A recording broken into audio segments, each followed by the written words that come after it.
insert a new piece. So what I want to do with that to put this into practice, right? So that's the theory kind of how the API works.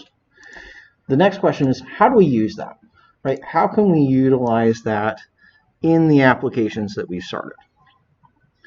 So I've got the movie list that I'm doing as a demo. You've got the game library that you're doing as your project.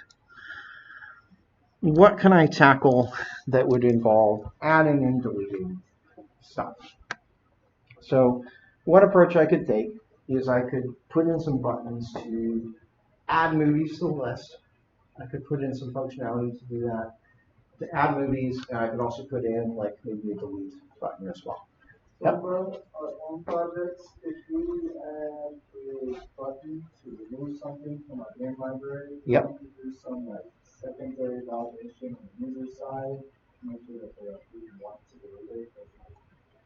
That's a good question. That's a good question. So your question was, if I remove something from my library, so assuming that, just to be clear, we're talking about the library of games you own, not the games that are in the games table, right? So the user should not be editing the games collection. They would be editing the user library and the user wish list. Cool. Okay. So the question is should there be a way to confirm that? Probably. That might be a good thing, depending on how you implement the UI. Okay. Now, the way I've fleshed out some more details, and we can look at those to phase 3. So I've added some more details. I think with the way I've asked you to do it, you don't need a confirmation. Okay. If we were going to do a confirmation, the way I would do that is using an alert dialog. So we haven't really talked about how to do dialogues yet, but that's how I would do that. Does that answer that question? So I would do that with a dialogue if I wanted to confirm that. Okay, but I don't think for the lab you will need to do that at this point. We should do that at some point, but I don't think you'll need that right now, this moment. So as I was saying, one possibility that we could approach this is I could look at adding and removing movies, which we could get something out of.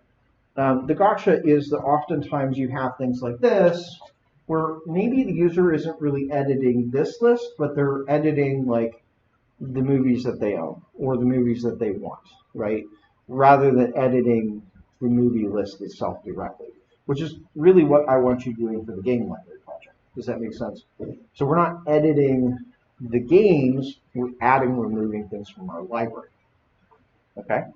Well, I think at least for the movie example, we could add like a rating, like out of 5 or out of 10, okay, something like that. So we could do something like that. Yeah, I could put something in here. That would be a good way to look at it, because maybe I wire something up here so I can rate the movies, and maybe every user has their own set of ratings. Does that make sense?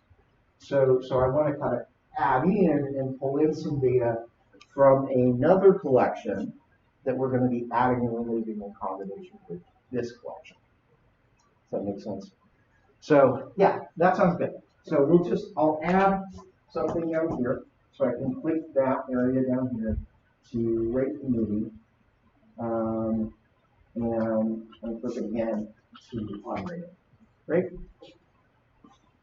That sounds good. So let me start with the UI and the front end side of things. So in terms of that, a really common way to maybe rate, you see 5-star ratings. Another way you see them is like a thumbs up and a thumbs down. I'm going to take the easy approach and just do a thumbs up and thumbs down. Okay, so I need to add some icons first for that. And let's do a vector asset.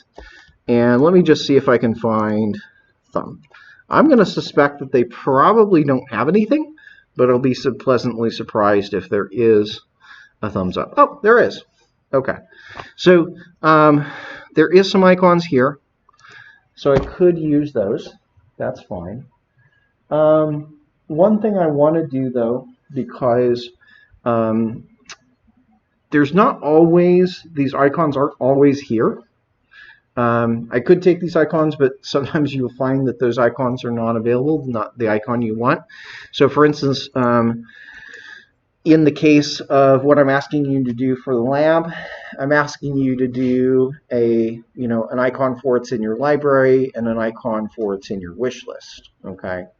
There's not really good icons for a lot of those things. So rather than using those icons that are built in, I'm going to go try to find some icons online just so I can show you how to do that process. Does that make sense? So I could use those two icons. That would be perfectly fine.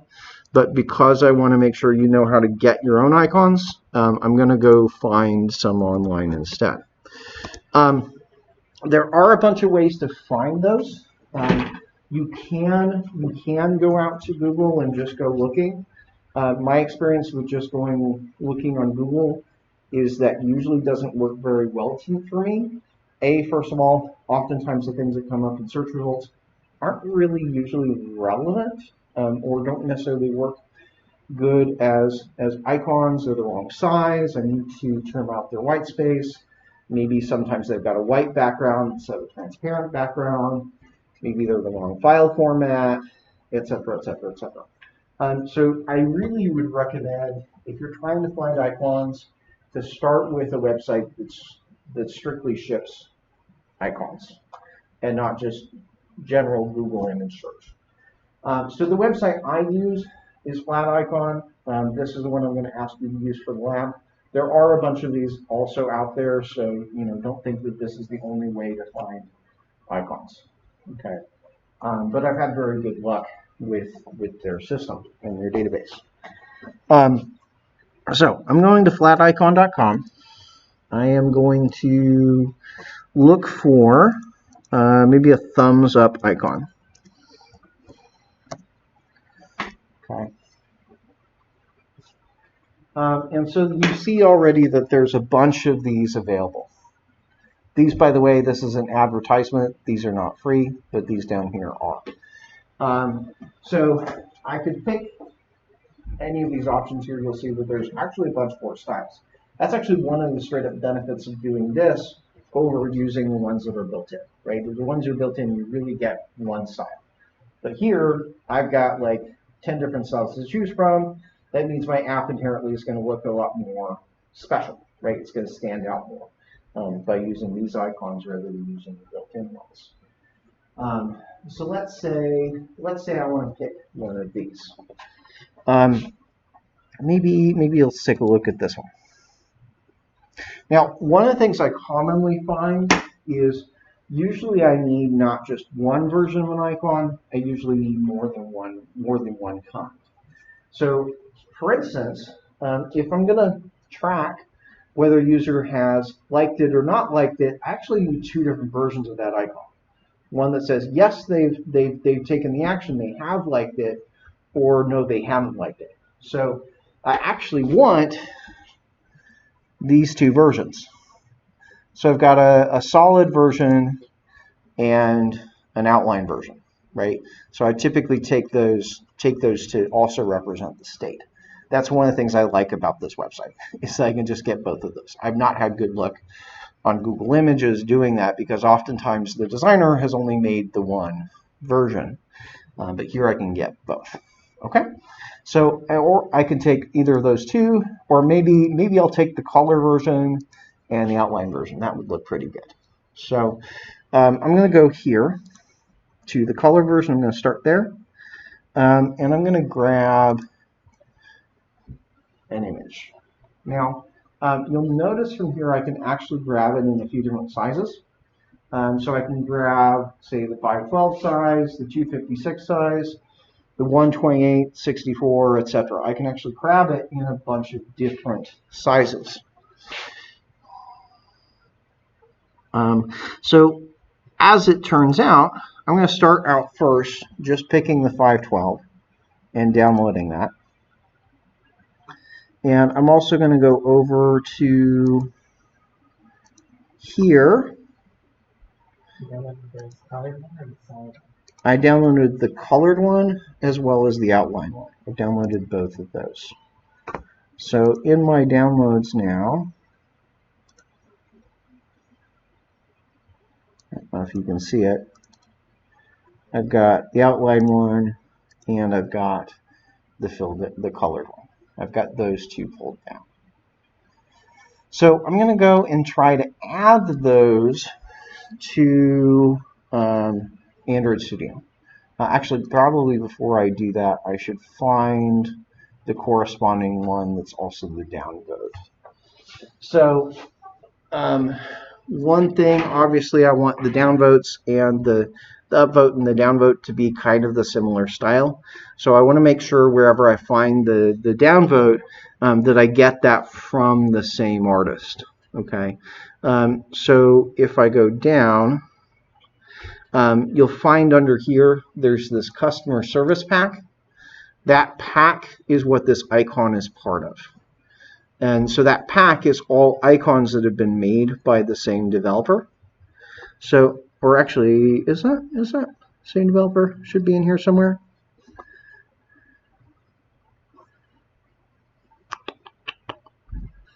Where is that like icon?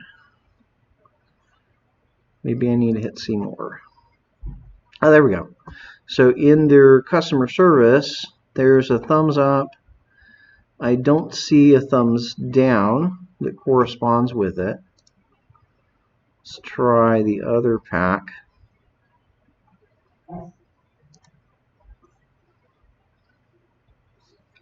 And maybe I want to see thumbs down. Let's see if they've got a corresponding one for thumbs down. Now that icon, okay, so that's what that looks like. Is there one of these that looks similar? Okay, so this one does have that. Okay, this one looks like it's got the same similar fingers.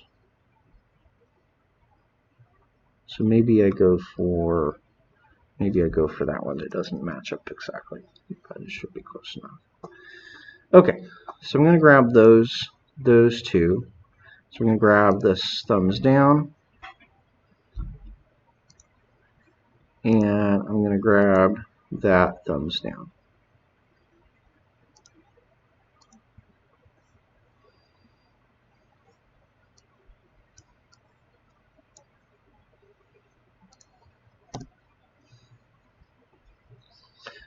I uploaded all three of those to Discord if you want to make sure that you're following along with the same icons.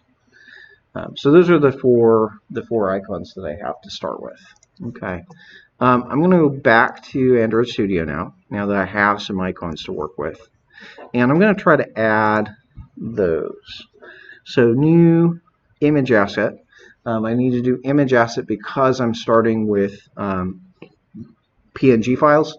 If I was starting with SVG files, I would go down here and add a vector asset. But because I'm starting with PNGs, I'm going to add an image asset. Okay. In here, I need to go to action bar and tab icons. And I need to pick image and go find that from my downloads. So let's see. See users, Paul Smith, and downloads, and I just need to find, what was the name of that? Like. I'm looking for like. Okay. So there's one of the icons. Image. Now that should be color.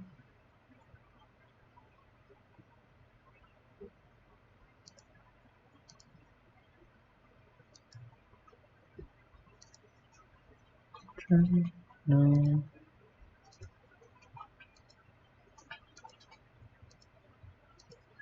Oh, okay. So it is making it solid color. So it's taking the icon that I have and actually getting rid of. Is there a different way I can do this? New.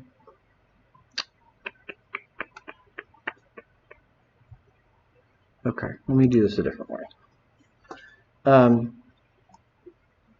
So if I add in, let me actually try new resource. Nope, that's not what I want to do. So if I take these, if I drag them in, so let's say I take the like and I drag it here to the drawable folder itself. Notice when I drag it into drawable, what folder is it's dropping it into? You see how it says drawable-v24? Pay attention to that. Okay. If it says v24, that's not what you want to do. Okay. It's saying that icon will be only available if the Android device is running version 24 or higher. Okay. I actually want to be able to run this PNG on any version. So I want to make sure that this actually gets dropped into drawable and not drawable v24. If you've already added the icon, you're going to need to delete it and add it again. So I'm going to add that into just drawable. There. Okay. So that's the like. Let's try to drop in the other like. Now you might notice, because when I drag this in, notice that it's missing from my downloads here. The way that you avoid that is if you hold right click and drop it, right click and drag it instead of left click dragging. It should give you the option. Oh, it looks like it may not have. I'm going to go to just drawable. Drop that in. Okay, it didn't give me the option anyway. One thing to be fair forewarned, when I downloaded this, it added that one to the second one that I pulled down. The reason is because on Windows you really can't have two files by the same file name in that folder. So depending on which version you download first, it's going to give you that. That's not actually a valid file name as far as Android's concerned. And if I tried to run this program right now, it would not run. It would actually fail to compile because of that. So all of your file names, if you're bringing in images, they do have to be valid identifiers in Java. The name of the file has to be a valid identifier in Java, because it will actually get used to create a variable name. Okay. So what are valid identifiers in Java? What characters can they be? What alphanumeric? You said alphanumeric, which includes Alpha and numeric, which are capital and lowercase letters. okay. Yes. So A to Z lowercase, A to Z uppercase, 0 through 9. Are there any special characters that are allowed in variable names? Underscore. That is the only special character that's allowed. Can you use dashes? No, dashes are minus signs. That's all this time I've been putting that. All the time you've been putting what? I don't know how it's compiled. Yeah, so you can't put dashes in your file names for images. So you can do A to Z, you can do uppercase A to Z, 0 to 9, or underscores. Another gotcha in Java, they're not allowed to start with numbers.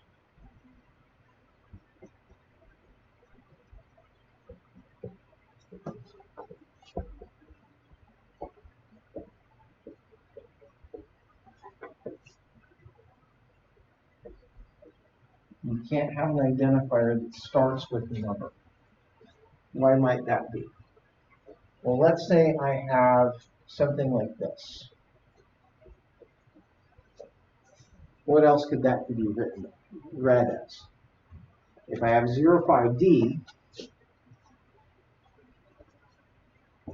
remember that D means double. 1% D.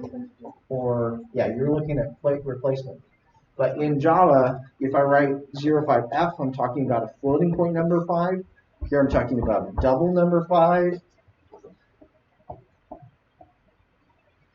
Long 5. So you can't have it start with a number because it could be confused with a constant number. Okay, that's part of the Java language. C# is the same story. You can't start your identifiers with a number. Okay, different languages don't. So that's the rule: is we can't start the file name with a number, and you can only have it contain these characters. Okay, nothing else. Also includes things like we can't have spaces. So I need to rename this one, and maybe I'll call this one. So rename, refactor, rename. Maybe I'll call this IC thumbs up, thumbs up outline. And this one would be rename, factor rename, IC thumbs up solid. Okay. So overall, so far, not too difficult. Just a matter of downloading the file and dragging it in, renaming it. But remember there that I made sure it went to Drawable and not Drawable version 24. Okay, that's one thing to get. If you had put it into version 24, it would work on anything that's API 24 or higher. But on 23 or anything below 24, the program would actually fail to run because we go, well, I can't find that icon. I can't find a version of that icon that works for me. So that's just a thing you have to be careful of. Okay. I'm going to add the other two ones as well and rename them. So next step would be this one. Drag it in. Make sure it goes into Drawable. Do the refactor thing. Add. And this is refactor rename. IC thumbs down. Solid.png.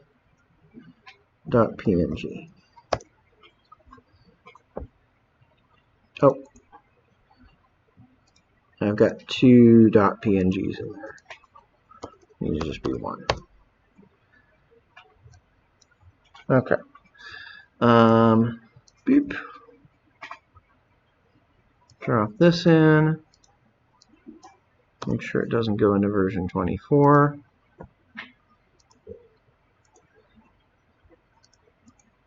And rename it. IC thumbs down coin.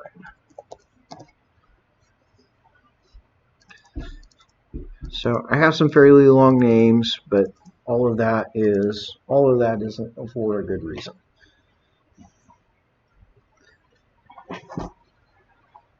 Okay, so far so good, right? So I've added in those 4 icons, but they're all 512 by 512, and I'm telling it to use that same image regardless of the screen density. Okay.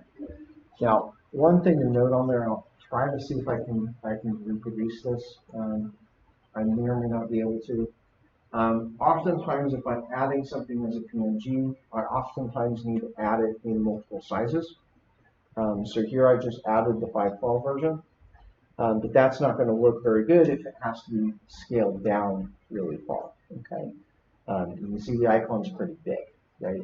So if the So part of it depends on how big, how much am I going to scale it down. The other side of it depends on am I going to what is the actual screen resolution, the screen density that I'm rendering it on. So if the device has more pixels per inch, I'm going to need more pixels here. If it has less pixels per inch, then I'm going to need a lower res image to try and save on performance. So oftentimes I will add several versions of the same icon. Okay, and maybe come back to that once we've kind of fleshed out and we have it not be right. So now I've added the icons. I'm going to go back to the layout and start adding some buttons.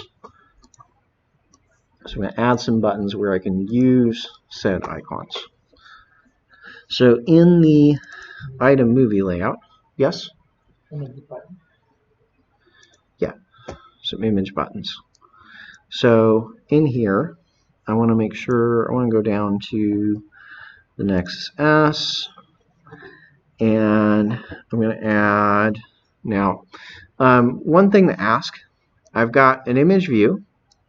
So I add an image view, and I have this as thumbs up solid. I add that. Did it go? No, it did not.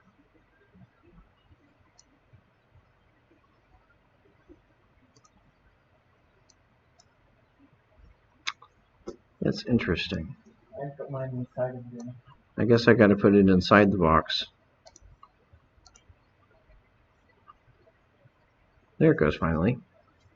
I dragged it over the composite viewer. Versus if I add an image button,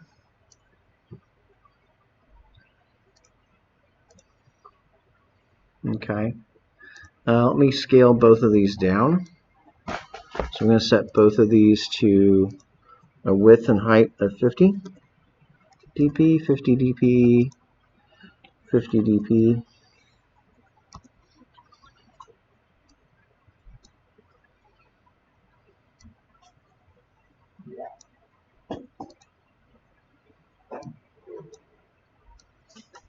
Okay, so I have a image and I have an image button. Okay, out of the box we can immediately see that there is a difference, right? It kind of looks like this one did get scaled down, and this one looks like the icon's just still ginormous. Does everybody see that? Now, can I go in here and change that, maybe scale type? Yeah, so right now the scale type on the button is set to center, so it's just centering it there. Maybe I want to do center inside to scale it down. So if I change that to center side, that's going to scale it down there. And I might want to do the same thing on here as well to set both of those down to center inside. Okay. So they're both set to scale type center inside. Okay. That's resolved. So that's how you can fix that problem really quickly. Are there any differences that you notice between the image view and the image button? What do you notice as far as differences? Okay, there's like a gray button right behind it. This actually looks like the icon is on a button rather than here the icon is directly on your back. Okay. So there is a difference in appearance out of the box between those two. I will mention with styling, it's actually possible to remove the background there. So that's not like a have to, that they have to look that way. That is something you can change. Another thing I will mention is that every view, remember, the on-click listener is based on view. You can have an on-click listener on any type of component. Text views can have on-click listeners, layouts can have an on-click listener, etc. So I can add an on-click listener to either one of these. and it will work. There's no code difference between those two. Is everybody with me on that? So the only difference between these two components really, at least from what it seems to be, is that they are visually different, right? Visually, the image view and the image button are just look a little bit different because one looks like a button and the other doesn't. Okay? Everybody with me there? Now, remember that you've maybe heard about this term accessibility. What's accessibility? What are we talking about when we talk about accessibility? Supporting impaired people. Okay, or rather people with impairments is the correct way to say it. People with impairments. Yeah. So we might say people with visual impairments, with cognitive impairments, etc. There are people that have a variety of different disabilities. Okay. From a sighted person that doesn't have any disabilities, there is very little difference between these two. From somebody with disabilities, there is a lot of difference between those two. Okay? The reason is an image view, and the difference between an image view and an image button is actually the same thing as the difference between a text view and an edit text. Text view is for read-only text. Edit text is for editable text. It's the same way with image views and image buttons. Okay?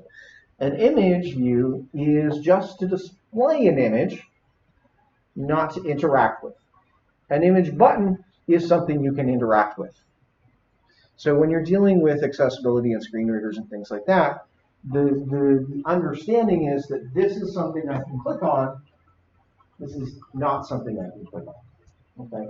So even though from a code perspective, they're the same thing, from an accessibility perspective, there's an important distinction. Make sense? Okay. So whether I like the gray background or not, which one do I need to use? The button. Okay. Even if I don't like that gray background, I still need to use it because, hey, accessibility is important. Okay. So that's the one I will use. I will use an image button, not an image view. Okay. I'm going to anchor that to maybe here and underneath. And I want to show you real quick, if I go to background and click on here, I can go all the way over to transparent. Transparent, which should be over here. So alpha of 0. So it's white with an alpha of 0. Where's my background? So if I give it a transparent background color, notice that that gets rid of the gray. Okay. So if I do need to change that, I want to make it look like an image view. It's actually just that simple. Is you really just have to get rid of the background. Cool. You make the background transparent, it looks the same way as an image view. But I would prefer to use it from what we just talked about, accessibility purposes. I'm going to go ahead and take the background off of there, though, because I do want to show you that there's a little bit of something we get as well.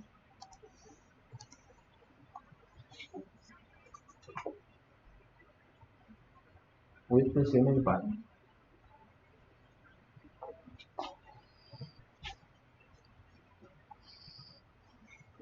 Watch what happens when I click on it.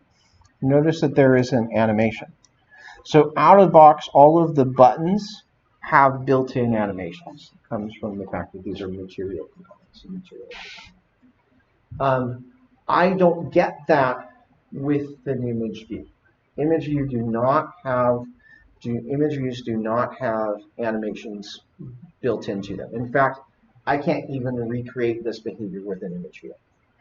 The only way to get animations when you click on something is either to build a custom component or to use the image button. So that's actually the main reason why you want to, that's one of the main reasons, that's another main reason why to use the image button over the image view, is because I want those animations to occur when the user clicks on it. Cool? Those animations are built in. And you can customize those animations further as well. And that's the other reason why I'm going to keep the gray. I'm going to keep the gray because I do want the animations that are occurring. I might want to go change the background tint, though. So maybe I go to the background tint and change the color. Let me use one of the colors that's built in. See if I try teal 700. No, I don't like how that looks. I'm going to get rid of that. I'm just going to leave it at the gray. So I've got that one image button. I'm going to go ahead and give that a name. So item movie upvote.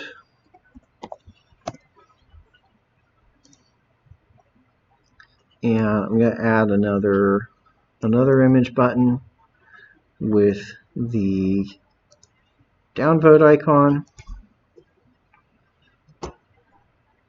Again, I need to give that a scale type of center inside, and I need to change the size of it to 50 dp by 50 dp. Okay. I'm going to anchor that here and up. Cool. So everybody good with that so far? Making sense? Kind of the whys and wherefore. I want to make sure I explain, why am I using an image button over an image view? Because there is a difference there. Okay. Other thing I might want to do, I think the default icon that I want to use is probably the outline one. So let me go change that real quick here. Outline, okay. Because I'm going to start with the outline being, it hasn't been voted on, and when you click on it, I'll switch it over. Oh, and I need to give this second one an ID. So this should be item movie downvote.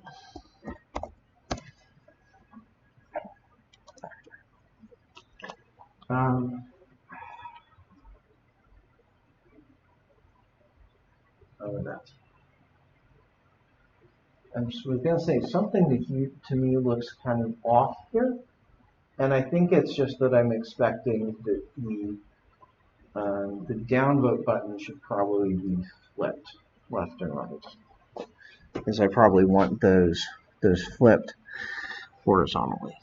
Can I do that real quick here? I don't know. So what I do know is I know I can do this in Windows, if I remember right. So I'm going to go right click on the drawable folder, and I'm going to go into Open in Explorer. And I believe in Windows I can go into, so drawable, there's my downvote icon. Go here. I believe, there we go. Okay. So I've got the image icon in the image editor. I'm going to hit flip, and then I'm going to hit save down here. And then I'll do the same thing with the other one. So this one, go there, go flip, hit save. So now both of those icons are flipped over to the other side. I think that looks a little bit better to just flip those icons. So sometimes I need to do a little bit of image edit, just a little bit. Okay, questions so far? Make sense? Kind of bringing in icons. Again, I want to make sure that we know how to do that part because I've done most of these things just bringing in icons from the ones that are built in. But sometimes I find I want additional ones. Okay, let's start talking about the code now. From the code perspective and from the database perspective, what I want to do is anytime you click the add, I need it to go create a document in the database or edit a document in the database, versus when you click down, I need it to change a document as well. So maybe I start with the view holder. Maybe I start with the view holder and I start to add these buttons. So in the view holder, I'm going to go public image button, upvote,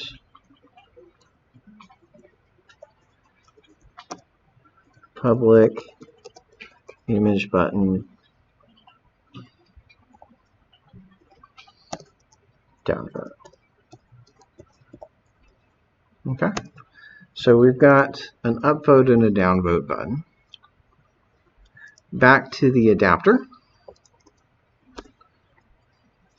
It's not recognizing the movie class, so I just need to, there we go. I just needed to trick it into rebuilding the movie class.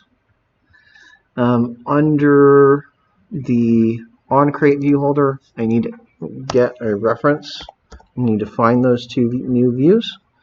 So upvote is equal to item view dot find view by ID r.id item movie upvote, and vh dot downvote is equal to item view find view ID r.id dot downvote.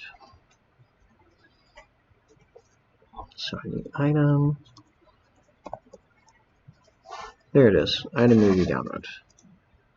Okay, so find the two views, add them both to the view holder. And I need to then add some on-click listeners. So remember, as I said previously, you can add those on-click listeners either in onCreate or you can add them in onBind. It is faster in terms of performance if you add them in onCreate, because then it only has to happen once, versus if you put that logic in onBind, then it repeatedly has to create a new listener as you're scrolling down. Okay, so I'm going to prefer to do this up here because it's going to cause it's not going to cause lag when I'm scrolling up and down. So vh.upvote.set on-click listener, and I want to say, let's do an arrow. This is the view. So what do we do when you click on it? Well, I can start real quickly with saying log.d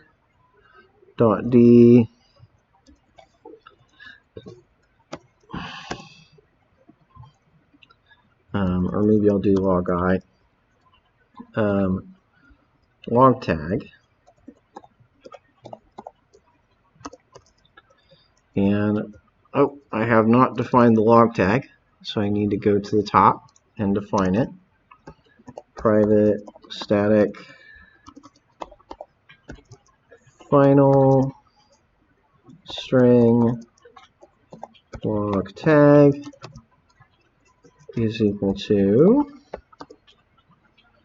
movie list adapter. So that's my log tag.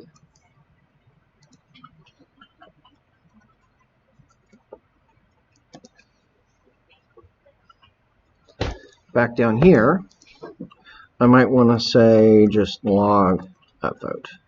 So just to clarify and make sure that we're actually getting those that. So I'm going to log upvote, and to downvote, I'm going to add another listener for downvote.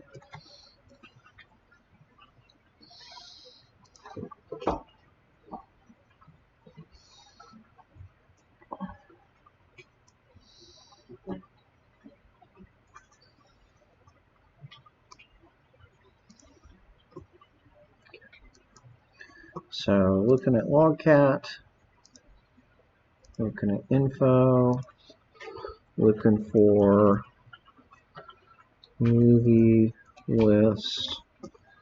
If I click here, there's upvote, there's downvote. So just to verify that I've sent those things up. Okay.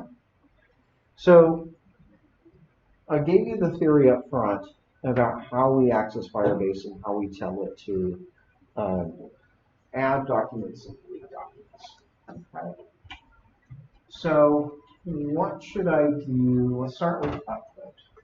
What should I do next? First things first, can I access the Firebase database here within the adapter? No, because I don't have a DB instance. I don't have a DB instance. Okay, I don't have a DB instance. Could I get a DB instance if I wanted one? I could, right? I could. Okay. What layer would you consider the Firestore database to fall into? Is that a data layer or is that a UI layer? Hands down, that's data layer. Okay. I really kind of want to avoid as much as possible to having my adapter access anything in the data layer, right?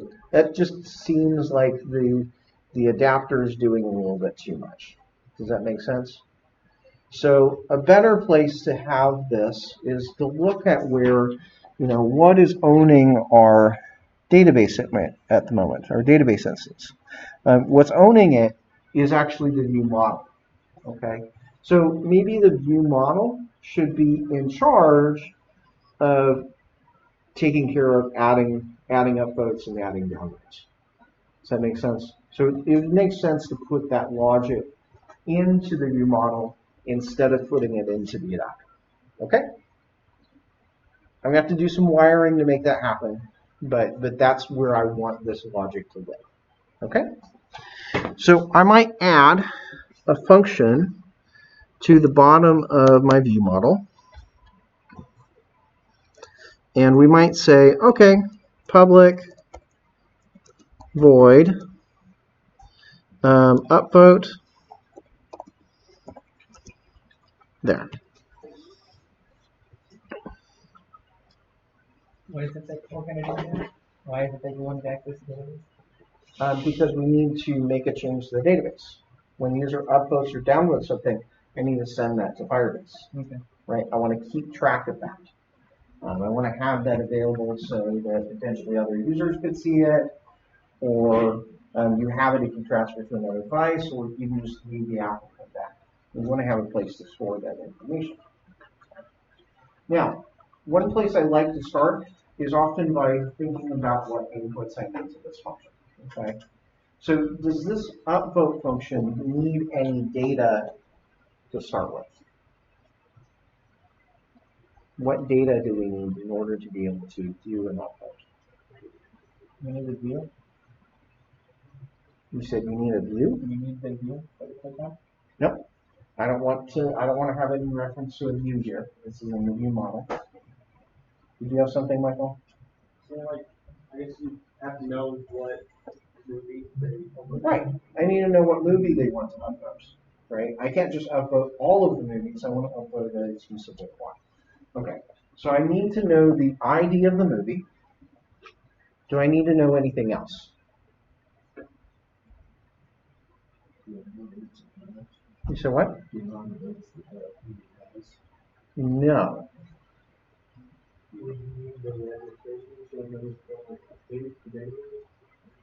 What do you mean the registration? You mean for the snapshot listener?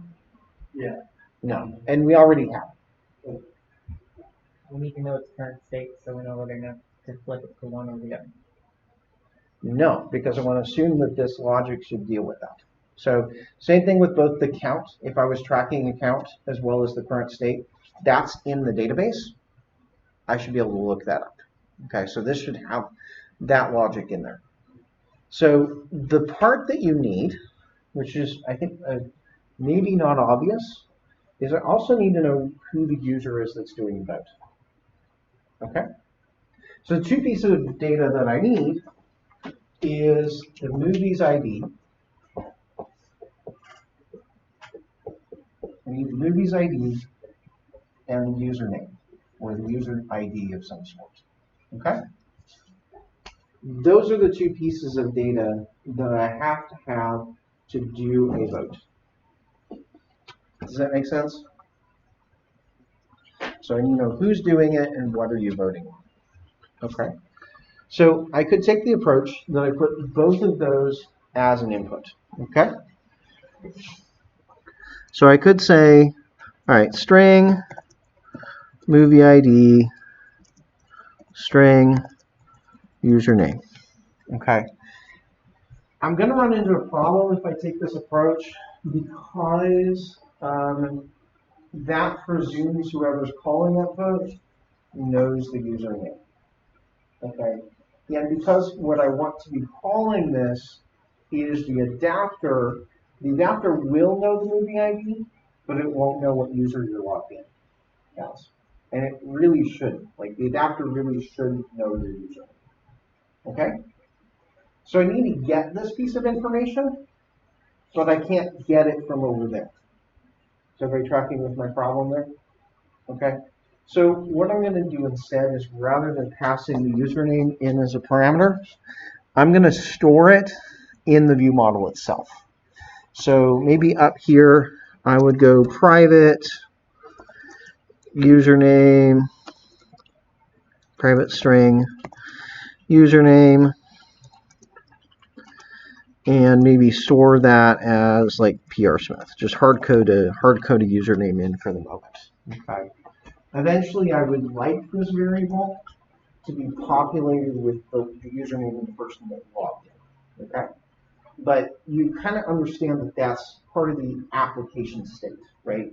The username, the user that's logged in is part of the application state. So it actually makes sense to the view model to hold that piece of state.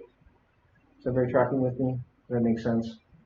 It's really part of the state of the application, okay? Or the model. So I'm going to add in this. And you will definitely need to add for your game library for the moment. In your view model, I do want you to add a username variable to just hard code in. Here's the username that we're going to do it as at the moment. And later we'll change that so that that gets populated with the user that you logged in as. So rather than passing that one in, I'm just going to access it from the instance variable. Okay? So really the only thing I'm passing in as a parameter is the movie ID. Okay. From here now, let's say I want to add an upvote. Well, I can go start the code we saw. So db.collection. Now, when I add an upvote, what collection am I updating?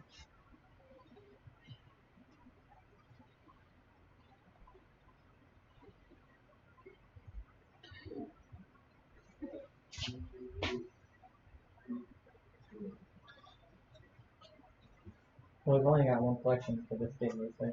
Okay. It's just movies. It's just movies. Okay. So let's say I put the upvotes in movies. Okay. There only exists one copy of the movie. There's not a copy of the movie per user. Mm-hmm. So if I put the upvote onto that, well then just out of the box I say upvote true. Well then everybody will see upvote true, right? It will be upvoted or downvoted on everybody's screen simultaneously. I don't really want that. I just want to have it be private to myself. I could potentially add this using an array or a map within the movie. But remember that documents have a limit of 1 megabyte. If I have a million users, potentially adding an upvote or a downvote, that's going to become a very large document. Okay.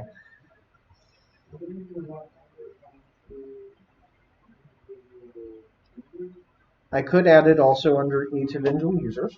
Okay. Let's say I add it into each individual user. Actually, it's kind of the same problem. Say there's a million movies that you've upvoted or downvoted. That's now a very big user document. Okay. So we talk about this idea of unlimited or unbounded arrays, where the size of the array keeps growing, because effectively the number of users we have is unbounded, and the number of movies we have is also unbounded. So if we put an array that corresponds with either of those things, we're eventually going to have a problem. So I can't put it under movies, and I can't put it under users. Let me get to David first. You got a hand up? Okay. So, yep. So let's just do it the way you did it with test cases for our last semester. We just had a new database entry for every single instance. Yes. So I kind of do what we call a junction table or a bridge table, where it's a combination that sits between the users and the movies. So I have another table. And so maybe that collection, maybe we call it like movie vote. Maybe I'll call it my movie vote table.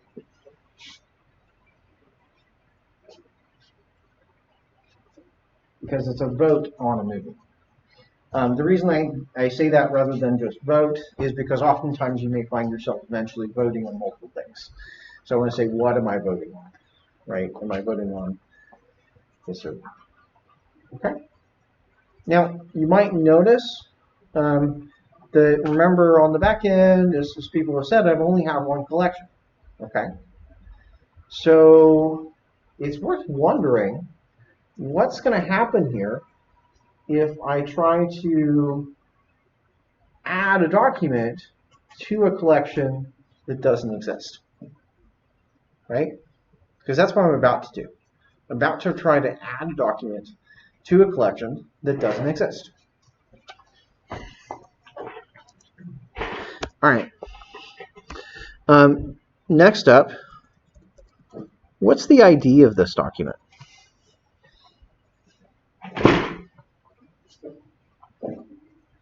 That I want to add. What's the ID of this document? So one option I could use is I could use an auto-generated ID, right? And sometimes that is the right answer. Okay. Yes. So like what I had in my database, I had like the username and then the ID of the game, like in the username of the library. What does that give you? It's an ID. So you want like it has a username and the name. So that knows unique ID for each one. Okay. Yeah. Well, like I said in that video yesterday, when you do that approach, because of the way Firebase works, it allows you to look at the whole collection and then grab a selection of those documents in order, because his are all ordered by username first. So you can get all the likes for that user. Because kind of ordered, yes. It's kind of ordered by that ID implicitly, right? So like it's ordered by, if it's ordered by ID, then maybe if it starts with username, then they're immediately ordered by username. You could do that. Or if they're ordered first by game, well then if the document ID is the game, then I can immediately get it ordered potentially by the game's ID. Okay. The other gotcha, so let's just think about two options. Let's say I just use the username as the ID. Let's say the ID is the username. Okay. Are there any reasons I can't just use the username as the ID? In this case, I don't think so, because like I said, each movie has both. Okay. Well, wait, you can't use their username as their ID because it's not unique. You end up overwriting that username ID all the time. Right. Right, but why? Why will you end up overwriting? That's the right thing, but how did you get them? Right? There's a step missing. So let's say I vote on movie A, right? That's going to enter it as my username. Okay. I then go vote on movie B. It's going to enter it with the same ID and overwrite the first vote. So if I use the username as just the ID, then it will only be they'll only be able to vote on one movie. They'll only be able to vote on the last movie that they voted on. Does that make sense? So I would see every time they voted that their old vote goes away. They vote on this, vote on that goes away. Vote on this, vote on that goes away. Does that follow? What about just the game ID? What if I just, or the movie ID? What if I just use the movie ID as that primary key?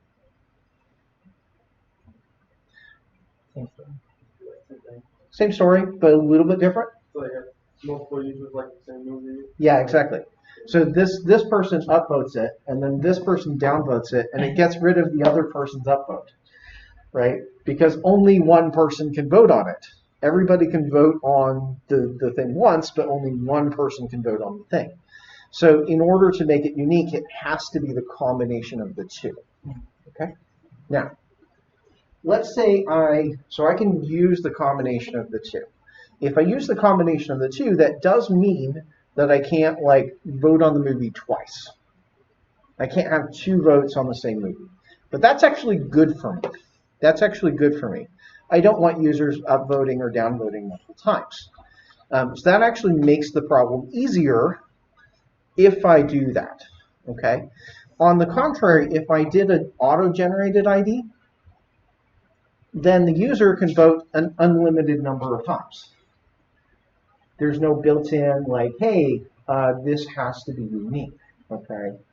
So it actually is helpful for me to do that, to put those two things and to make the key using those two pieces. Does that make sense? Questions? Okay. So I might do something like, maybe I say the first we'll put in the maybe I'll put in the movie ID first, plus some sort of separator, plus the username.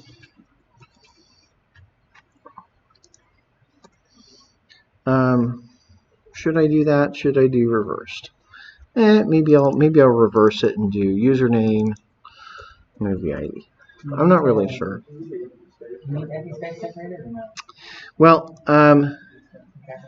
the question is what do I want to put in between, right? So it probably is good to put something in between there. The question is what? Okay. So what I probably want to put in between is some sort of character that doesn't that wouldn't be in either of those identifiers.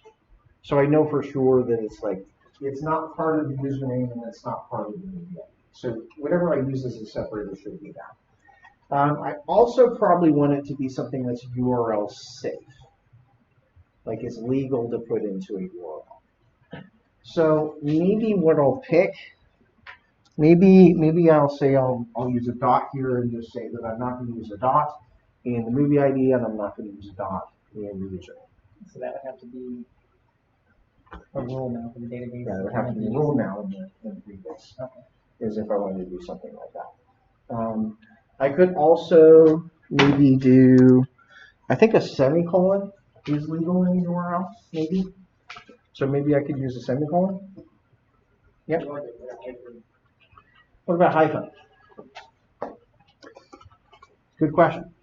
How likely am I to use a hyphen in the username of the movie ID? I think I've already have. I've already used hyphens in the movie ID. So it would be less clear because I could end up something where a combination of username and movie ID has a weird outcome. So semicolon's valid? Yep. Let's do that one. I like that too. That one's good. Because I'm very, very unlikely to use a semicolon in either of those two parts. I'm very, very unlikely to use a semicolon in either of those two parts. So I'm good with that. So that'll be the ID of it. And then I need to add or set some sort of document. Okay. Now, what are the pieces of the document that I want to create? Maybe I'll start up here. Maybe I'll go make myself a hash map. And this is string, object, this is my data, or I could call this my vote. Vote is a new hash map.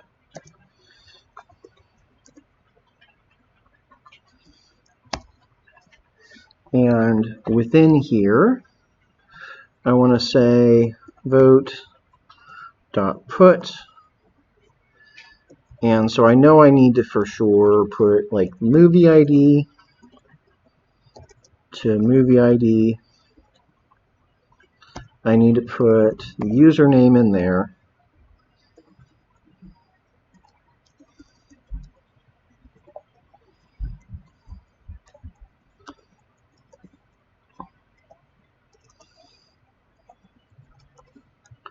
What other pieces of data do we need to add to that document?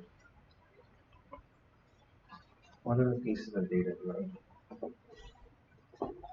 Yes. Maybe a timestamp? Maybe a timestamp? That could be good. So vote.put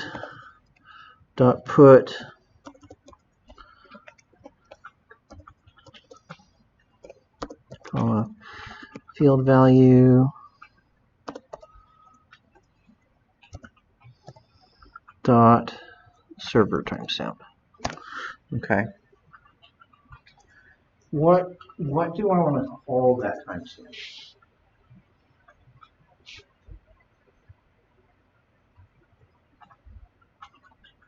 What do I want to call that timestamp?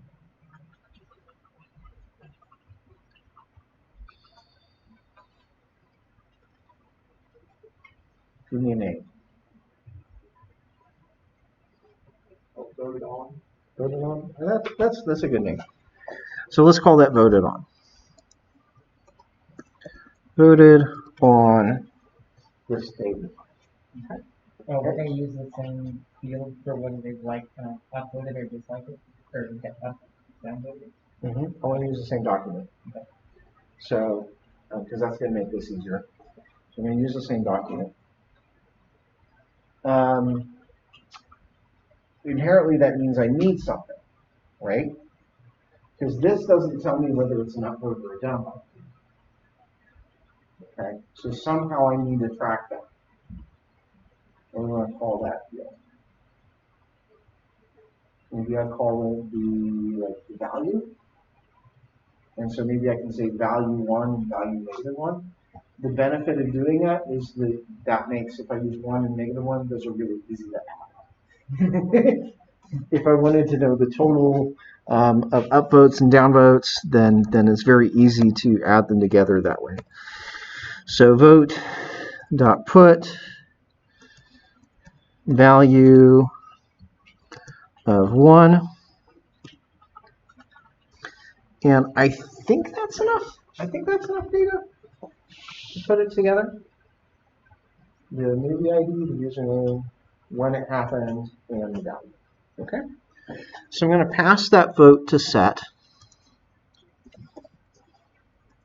And I'm going to add add on complete listener task void task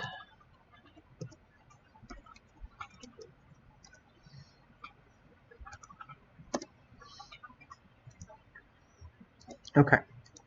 So now it's either succeeded in adding the vote or it's failed. Okay.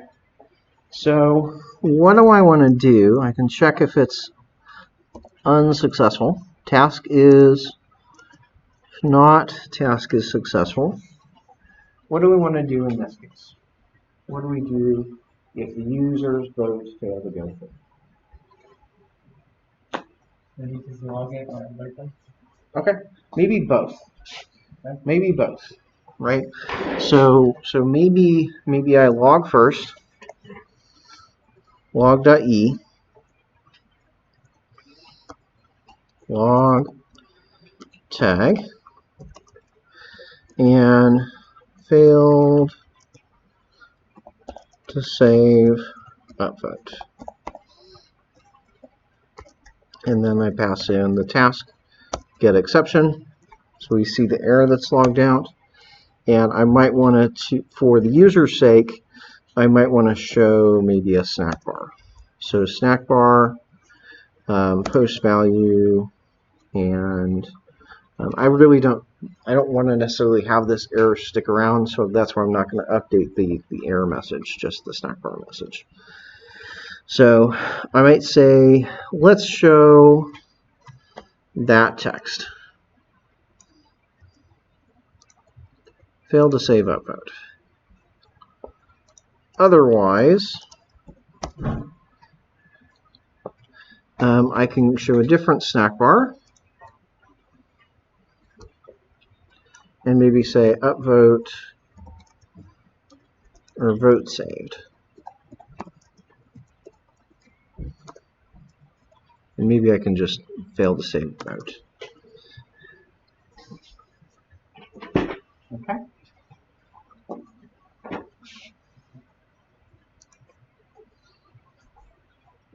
So vote saved, fail to save. Okay.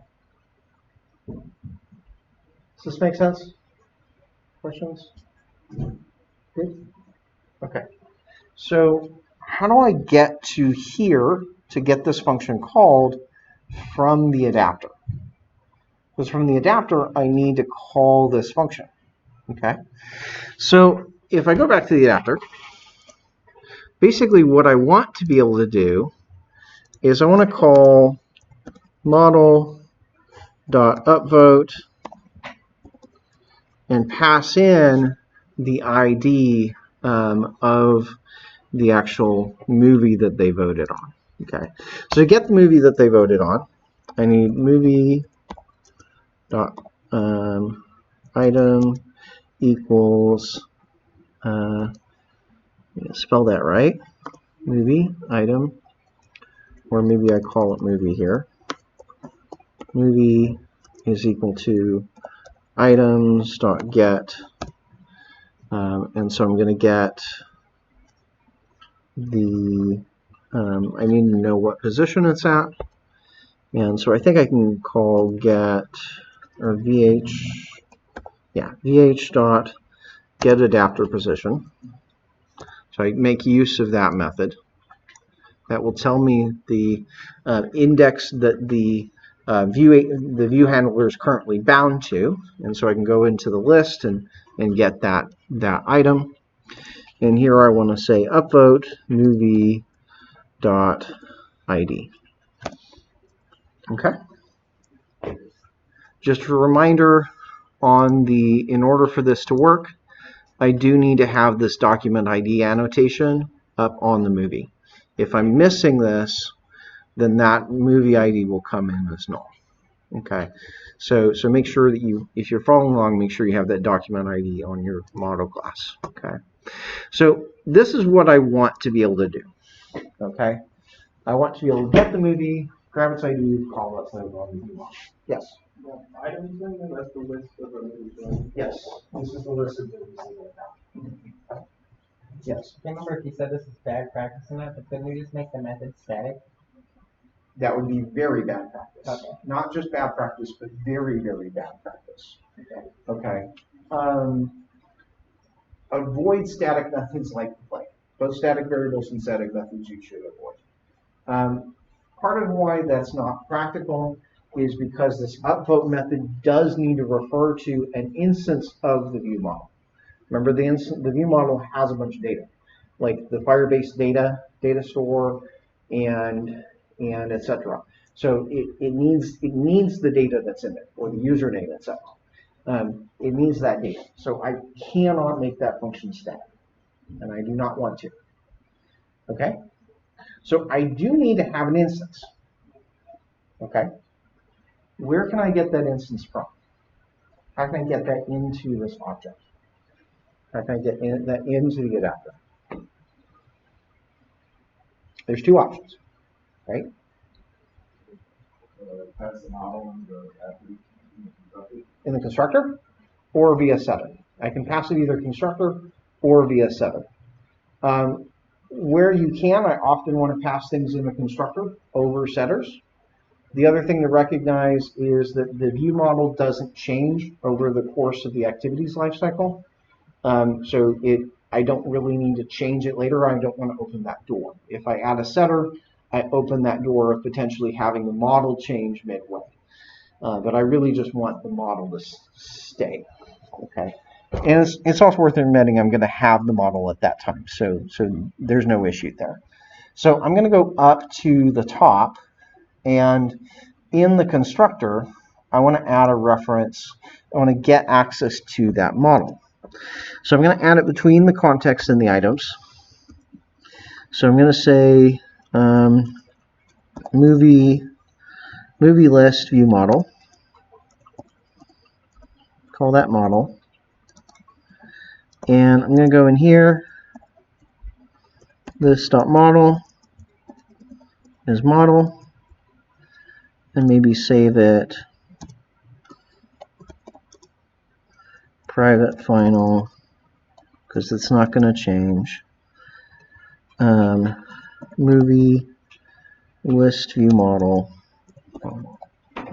So I've added an additional instance field. I've added as a parameter to the constructor. I've also saved it inside of the constructor. So 3 quick changes. Okay. That just means that we have access to it from there on. Okay.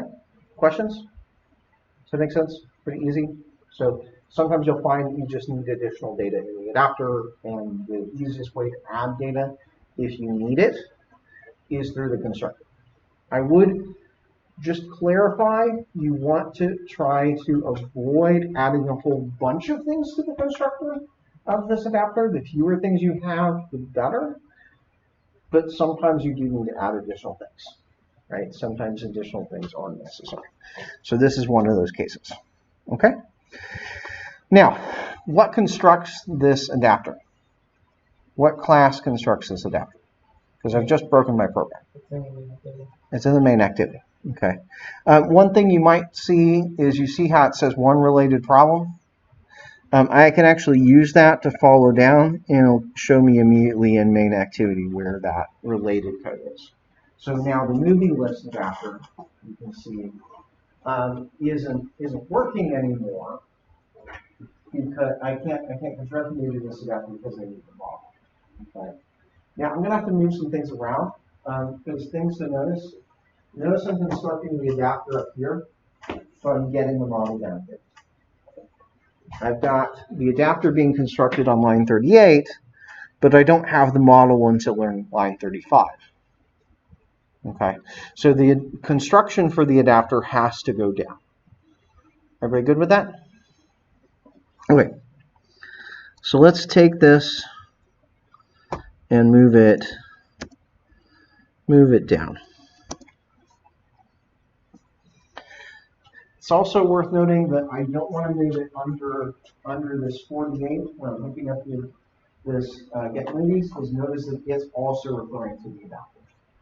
So the adapter does need to be created between those two things. Like, I need to have the model first before I can create the adapter, but I also can't bind this until I have the adapter. And so maybe I change my comments here a little bit. This is my observe model. Okay. Have I created any other problems? I need to remember to remove the line that I moved. So I'm not creating the adapter up here. I'm creating it down here. I'm going to pass model, null. Are other things that I've broken by creating the adapter down here instead of creating it up there? Cycling me. Recycling. So look on line 39, adapter is now going to be null when I call line 39. Okay. So where does that need to go? Where do I have to move line 39? Where can that be in the code?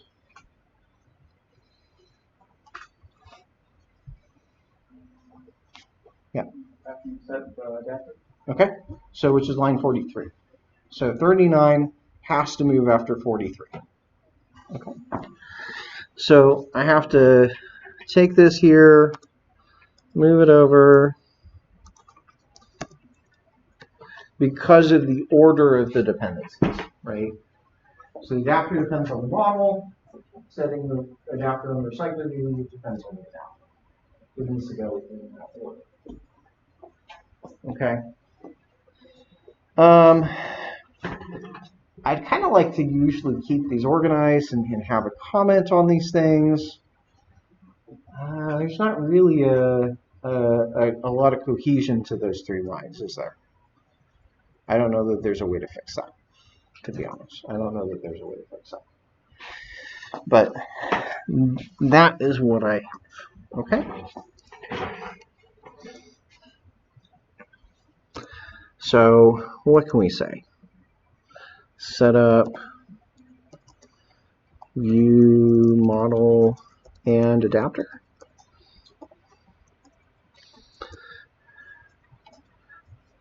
Maybe? Okay. So I think we've got things wired up now. I think we've got it to a point where I should be able to run it.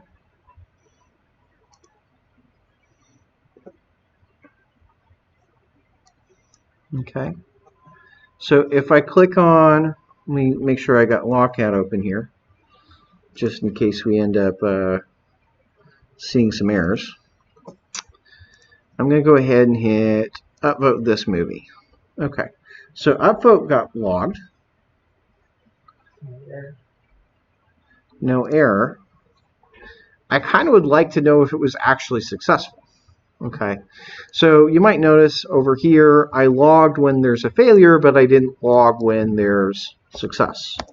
So maybe I need to go log.i. This is in the view model. Log.i, log tag.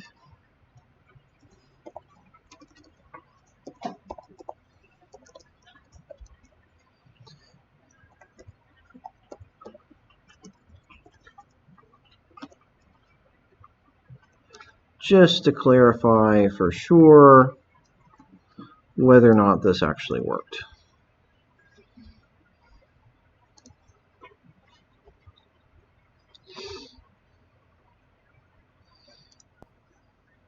Okay, so there we go. Upvote saved.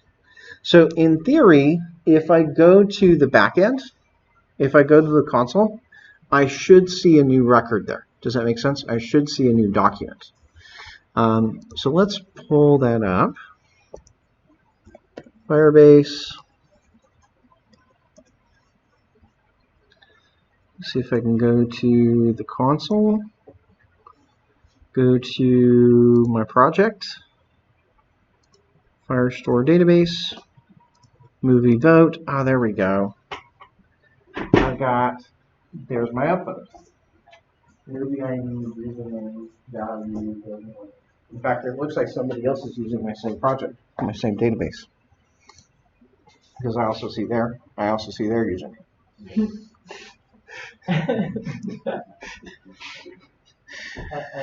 So it worked, right? It worked. It worked. The data was actually saved. Okay, so I can see that there's a value there. Let's try to upvote another movie. Oh, there we go. Yep. So that worked as well. Okay, and you saw it's pretty fast. So we've got it working so that it saves my upvote. So everybody see that? Okay. So one thing to notice here, does the app show me whether or not I've voted on it? It doesn't, right? It doesn't show whether I've voted on it yet. Okay. what happens if I vote again? And you kind of saw it flicker. When I vote again, the only thing that's changing is the timestamp. Okay, I still need to hook up the downvote button. So I'm going to hook up the downvote button next.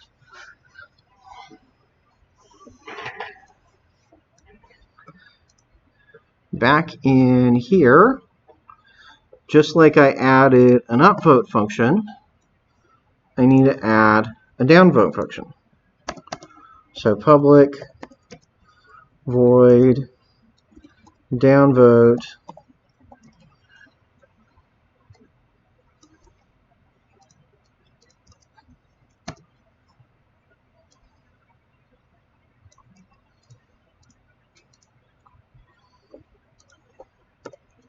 How's that look? I mean, the only difference between these two functions is that one of them I pass in the value of 1 and the other one I pass in the value of -1.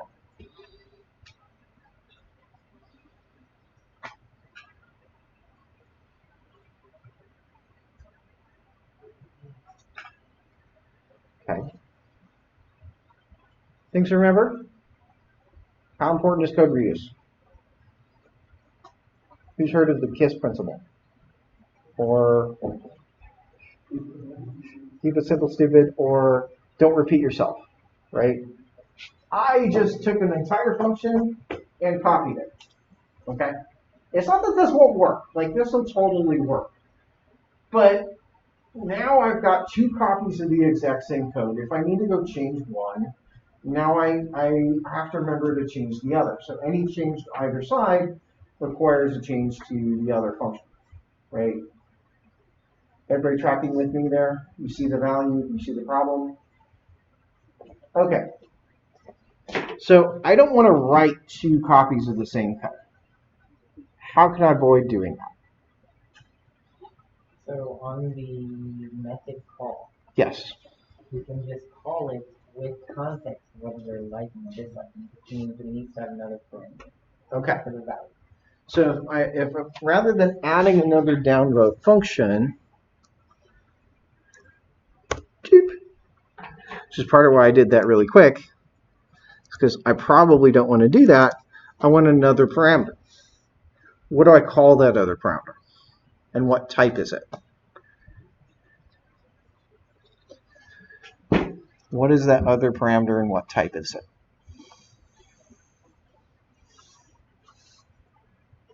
Thoughts? Well, what type has to be numbers because that's what we're storing in the database. Okay. So we have to keep the numbers. So like if I'm storing it here, right, maybe I call it value, right? Because that's, if I want to match it exactly to how it's storing in the database, it'd be in value.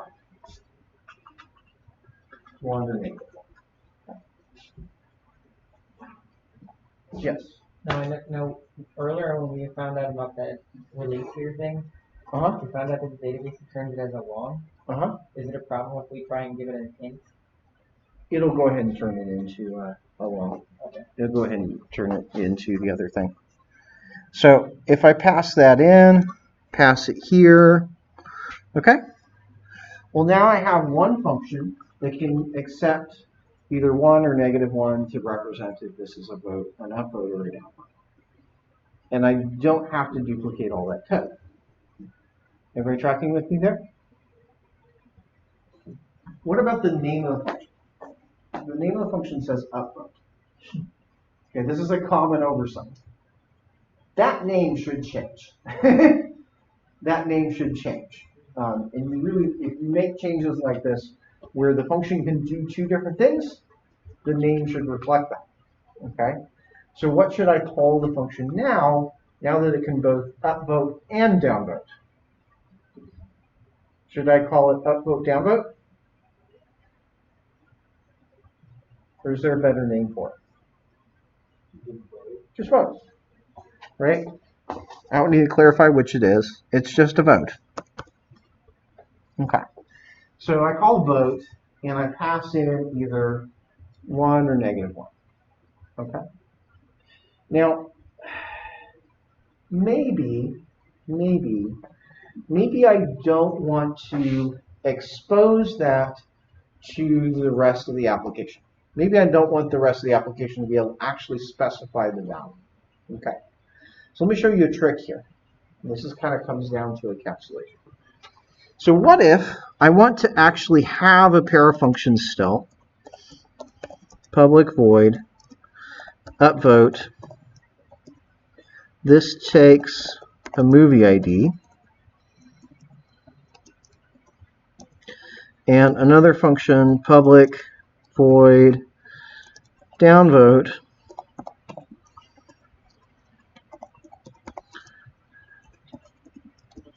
So I would actually kind of like, yes, I need another parameter, but I actually would kind of like to have that interface still be the interface that is exposed. It's still available to the rest of the application. Does that make sense? I still like it to look like that. Okay. So what I might do is I might make this function private. I say other classes cannot call vote. They cannot call vote directly, but they can call it kind of indirectly. So what I mean by that is if I go to these functions and I define them as vote movie ID 1 vote movie ID -1. So this way I've achieved that same goal. I've achieved the same goal of not having duplicate code, but I still have the interface that I wanted before. So are you tracking with me there? So I don't let the user on the outside pass in just any value they want, because I don't want them to be able to double vote and pass in like, hey, -1 million, and now I've got $1 billion. Right? Couldn't you just do that in all the listeners? Because it treats out the all the listeners, so you can put a value more and then put one more and then not million more. The problem is I don't want the rest of the application to be able to pass in anything other than 1. Because it may be that might seem like a small savings right now, but oftentimes I may have those upvotes and downvotes in multiple places throughout the application. So it may not just be in the adapter where they can do it. It might be on the details page. It might be on all sorts of, it might be on the product review page, etc. It might be on 5 different screens. And what if I accidentally put -2 on one of those screens?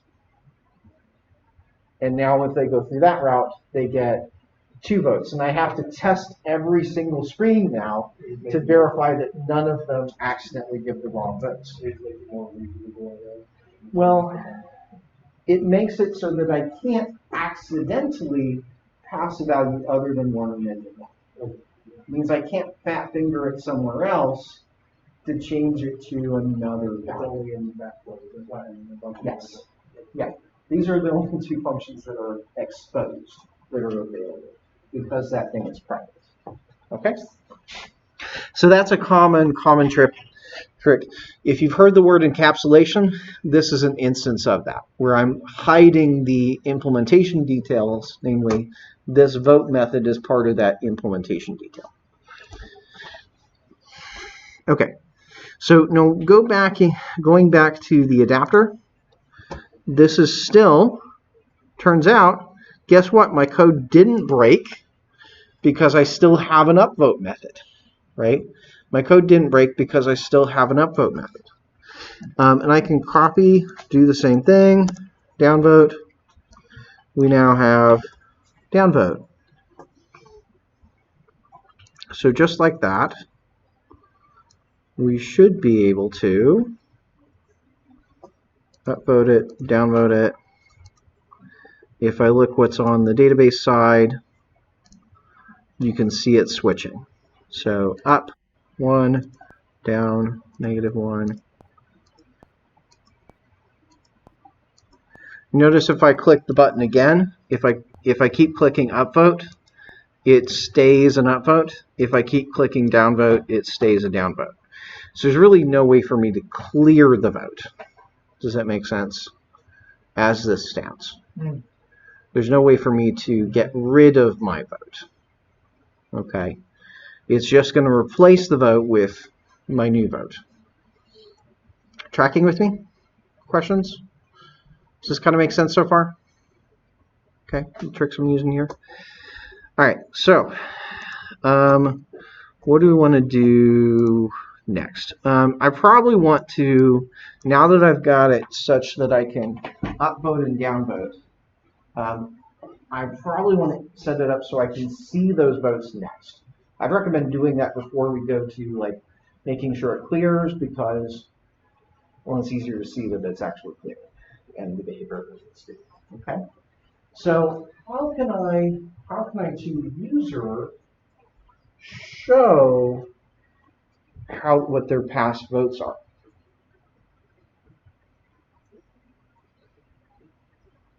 That's why we have more than one collection. image. Okay. Yep. That's where I want to show a different image. You're right. So I'm going to change the image when the user clicks on it. So when they upvote, we'll change it to the upvote image. When they download, we'll change it to the download image. Really solid images. So that's one part of it. But what I'm talking about firstly is when this loads up, right? I've already got votes in the database. When the application starts, I need it to show me those votes. And the reason I need to tackle that is because that's the same, that will actually turn out to make the other behavior work as well. The logic there, that's the way we're going to make it show that. Because when I make the change to the database is then going to tell us it's changed, and we'll update the UI based on that. We're going to use that kind of snapshot listener behavior. Okay. So if I look at my view model, remember that the other day we already set up a query basically that is watching the movies. Remember setting that up? So I also need a query to watch the votes now. I need to register some sort of snapshot listener to listen for the votes in the database. Okay. So I'm going to add to the top, I'm going to say private listener registration, votes registration.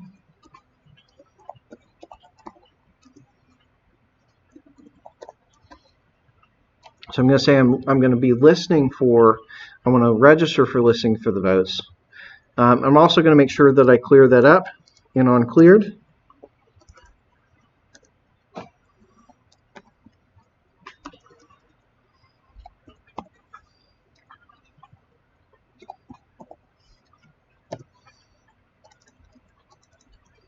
Now, let me ask you this. Why did I do that first? I have a reason that I did that first.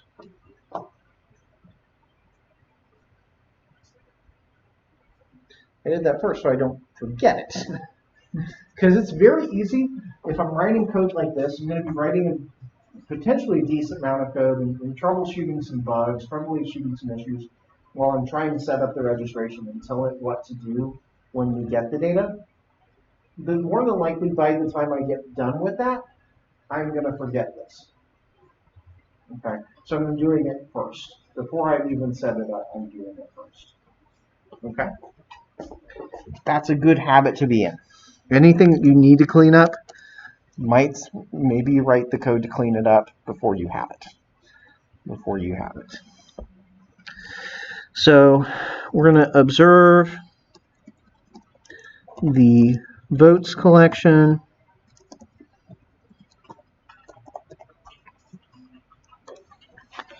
And so here I want to say votes registration is equal to db.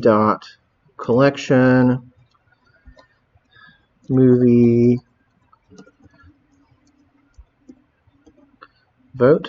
Is that what I called it on the back end? Is that what I called it on the other side? Down here, yep, movie vote. Okay, same name. So movie vote dot. Remember, I only want to get my votes. So I'm going to say where equal to. Now I'm going to say where the username is equal to my username. So I'm only going to be getting the votes for Pierre Smith. So like Zach, I won't be getting your votes, you'll be getting, and you won't be getting my votes, right? So we're going to say where equal to. I am going to choose, should I order these results? I don't think it matters at the moment. So I'm going to not order them, and I won't limit them either. So I'm going to just say I want all of them, and add snapshot listener. I'm going to get a query snapshot again. It's actually going to be the same thing as up here. So I might as well just copy that line. Query snapshot listener, Firebase exception. Beep.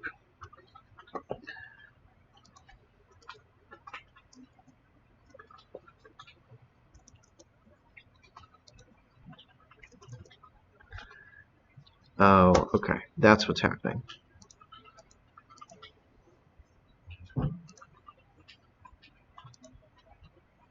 Okay. Like, why is my indentation off? Okay. So I want to say, like I did before, I need to check if there's an error.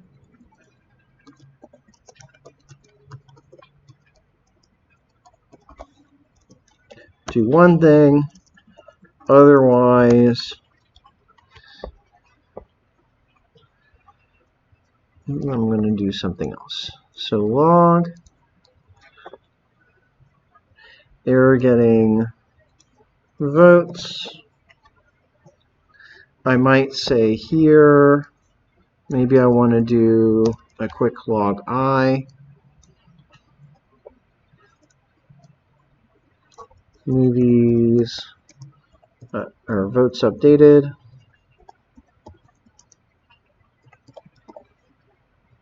And I might want to do a similar thing going back to the other side and maybe say log.I movies updated, just so I can see when those things occur. So log when you get an update one way or the other. Okay. Now, I may want to show a snack bar to the user that something's up one way or the other. So snack bar post value error, and maybe I'm going to ease this out a little bit so it's easier to see. So maybe I'm just going to say error getting movies and error getting votes.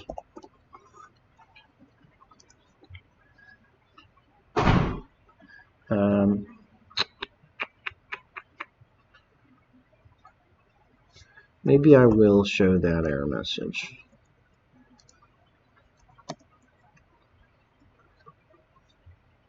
No, I'm just going to show that one as a toast. So snack bar message, error getting votes, and then otherwise snack bar message, this would be votes updated.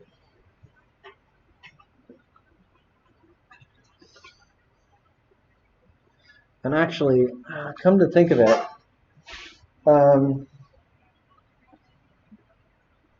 if I show a snack bar here, right? If I tell this to show a snack bar, remember that usually when I'm making a vote, it's going to be triggering a snack bar down on the other side by upvote to downvote. So if I try to do a snack bar here, that's going to be immediately after the the vote saved thing. So if I do a snack bar here, as it stands right now, that would replace the snack bar that I just told it to show. Does that make sense? So it actually missed the other snack bar if I did that. So maybe I don't want to do that. Maybe I'll just leave that alone. I won't do a snack bar in that case. Okay. One thing I probably need to do is go ahead and grab the data. Okay, I need to do something in terms of grabbing the data. Here, remember when I got the movies, I took all the movies and I parsed them, right? So on the other side, I parsed them. Okay. I could do the same thing, but notice right now that I do not have a model class for the votes. Do you remember that? I don't have a model class for the votes. So, door number 1, create a model class for the vote. Door number 2, read the pieces of data just piece by piece. Okay. I can go down either route. So, votes. Let's do this by a show of hands.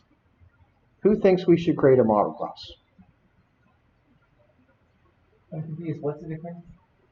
So a model class for the votes. Like we've got a movie votes collection now, but we don't have a movie vote class. Okay.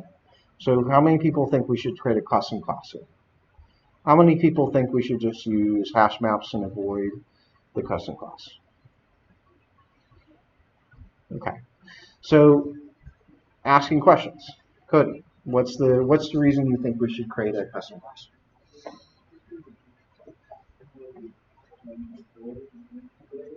You said what?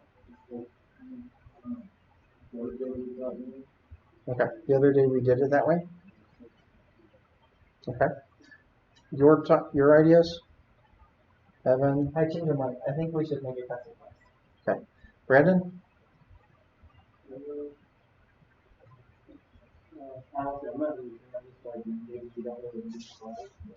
Okay. So we may or may not need the class. Okay. One of the things we get into here is one of the questions to ask is, what is the data that we need? Yes. We need to know the value. That's what we need most. Okay. So if I'm going to show the user which movies they voted on, they've either upvoted or downvoted, what fields from this document do I need?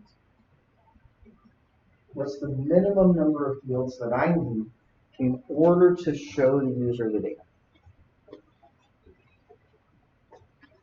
What's the minimum number of fields that I need? Okay, what 3?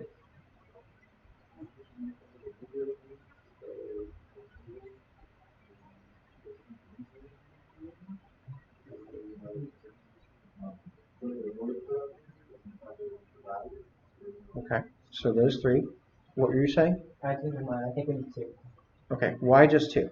Because we already know that the data that's being returned is our own. So we don't Yes. need to know the username. Yes. We also don't need to know voted on because We don't won't. care. Right. We don't need this because we don't need voted on because we're not going to show that to users at all. At least in our current example, we're not going to tell users when they voted. So as long as we don't tell users when they voted, we don't need this. We don't need that piece of data. We don't need the username because we're only getting data from one user. So it would all be, every one of these documents would be PR stuff. Okay. So I could create a custom class here. Custom class would mean that really I'm pulling all 4 of those things more than likely. Or rather it might mean that if I modeled it with all 4 of those things in there, any fields that are in that class, that's going to be pulled back, right? That's going to take up maybe more memory than we want it to.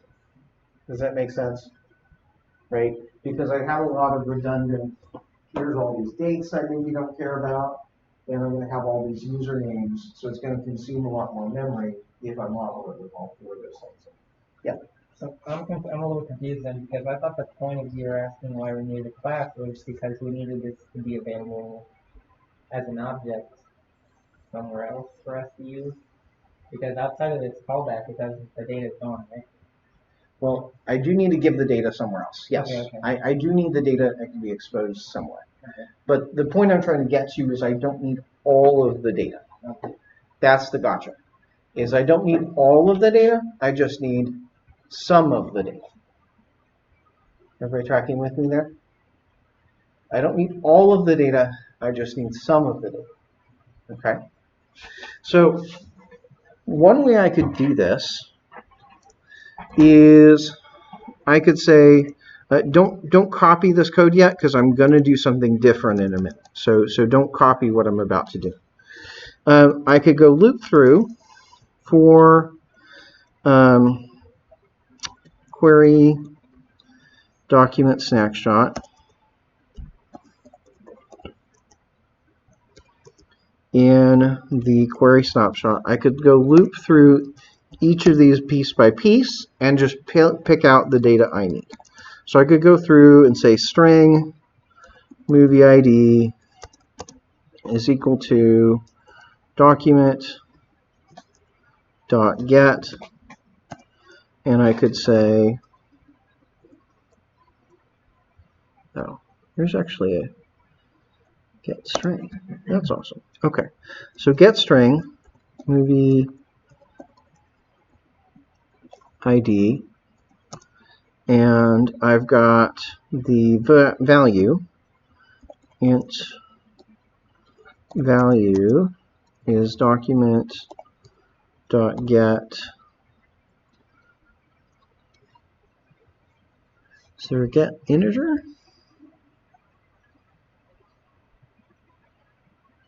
Get long. Okay. Get long. And this would be value dot int value. Okay. Looks like it's okay with me just writing it this way. Oh, it's not. It's not. Okay. So I could write it this way. I could go loop through and just pick out the pieces of information. Right? This is a legitimately valid way of dealing with the data. Okay. But after I've done that, I need to take that data and somehow hand it over to the adapter, right? Because the adapter is going to need all of those pairs. It needs to know for each entry in the results, I need to know the pair, the movie ID plus the value. Okay? And you're right saying that we maybe need an object there, because I don't just need one value. I don't just need the ID of the movie or just the value. I need two pieces of data. Does that make sense for everybody? Okay. So I'm going to have to create a class. I'm going to have to create a class to store those two pieces. But it's not going to be the entire vote object. Okay? So are you tracking with me there? Okay. So I'm going to go back to here. This part you can follow along with. I'm going to create a new class under data, and I'm going to call this the movie vote. And part of what we're trying to see is just what are the upsides and downsides of doing this different ways. So I've got document ID, public string ID. I've got, let's see, what else, what piece of data did I put in here? So I've got a movie ID, public string movie ID, public string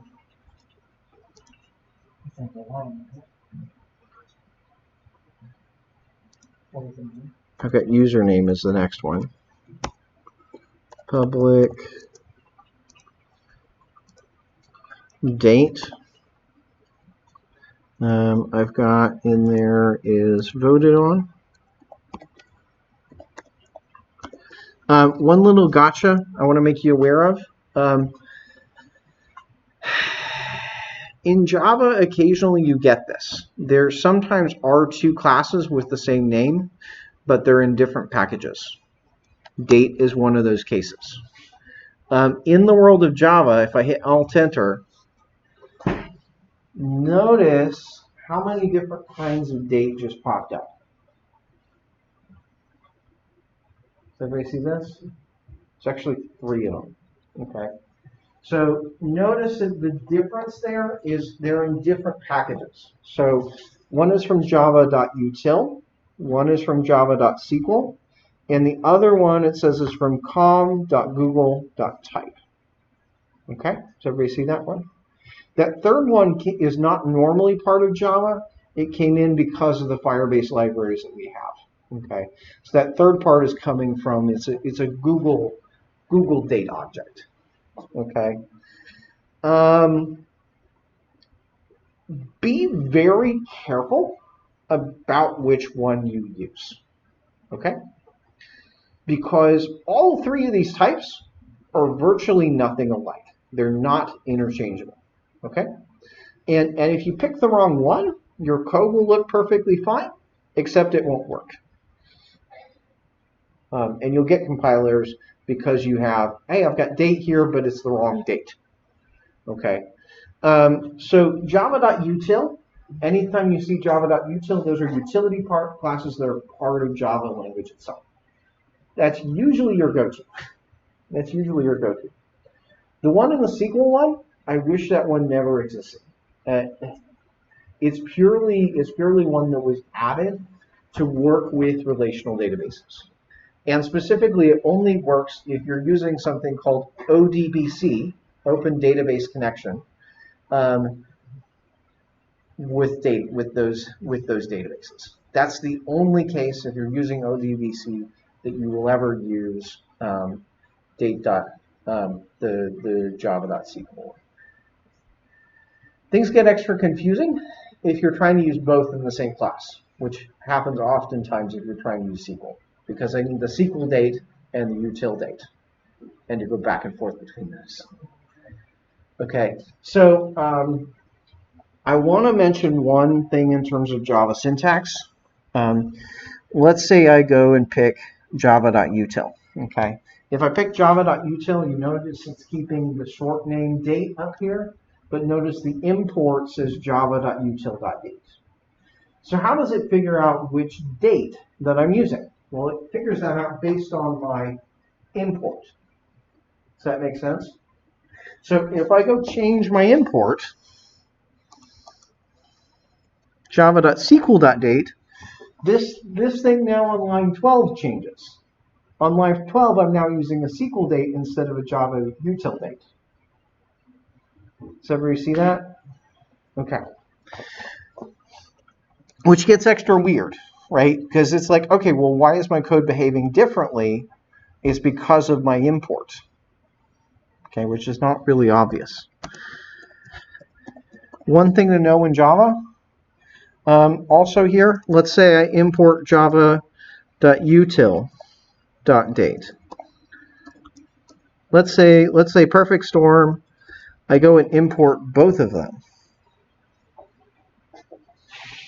Well, now it really doesn't know which date this is, because I've imported both the due date classes. So in reality, and you kind of see the error, I can't import 2 classes with the same name. Everybody see that? I can't import 2 classes with the same name. But sometimes you need that. Sometimes you need that. So Java does provide a syntax, looks like this. So rather than importing it, in Java, you always have the option to say this. Spell it out. All the imports actually do are just shortening your code.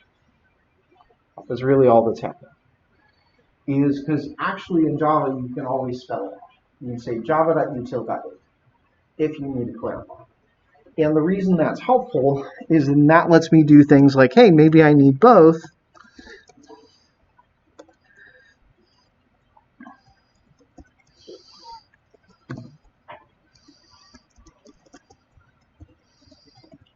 right? If I fully specify it with package name, then you can use both of those classes that have the same name. Does that make sense to everybody? So sometimes, just for safety, sometimes I might spell these things out as java.util.date. Sometimes I find that helpful over just typing date. Okay? That's a code style thing. You can go either way. Sometimes it's easier to spell it out. Sometimes it's easier to just do the short name. Okay. But let me go back to just date. Why do I want to make you aware of that? I want to make you aware of that so you don't accidentally use java.sql.date and ask why this isn't working. Yes? So you want to use the java.util.date for this? Or Yes. Yeah, we need to use the java.util.date, I believe, for this purpose. I noticed Yes. while I was doing it, there was like that third option. Uh-huh. That had like something to do with it. When I thought it applied to those. Yeah, it did. It did. I think that this type will work. We can check it, and if it doesn't work, we'll switch over to the other one. But I do believe that this one should work. So remember, I'm going to mark this with server timestamp because this is being set on the server. Right. I also need to remember to add my integer value, public, maybe long value. All right.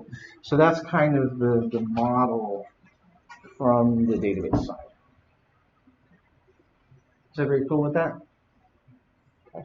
So if I want to model the whole document, then I would create this class. Okay. Is everybody clear with that? But I kind of want to have a subset. I want to have a smaller class that just has the data that I need. Okay. I don't want to call this movie vote because maybe sometime down the road I might use this class for something. I might want to use this class. So maybe I need another class, right? What can we call that other class?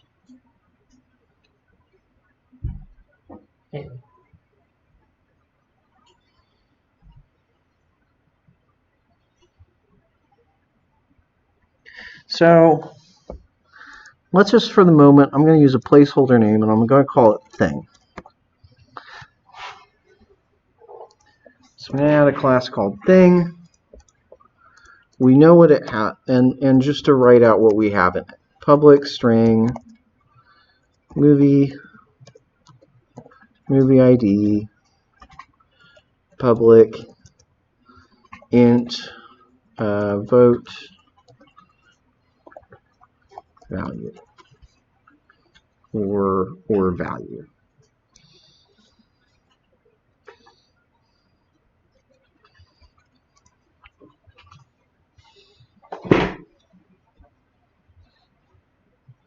So it's going to have these two pieces of data.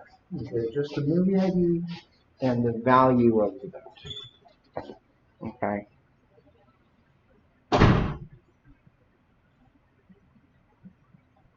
Let's come up with a name. What can we call it?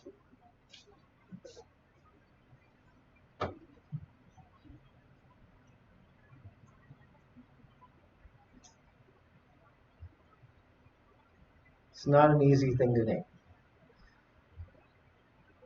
We call it a movie vote value. Movie vote value?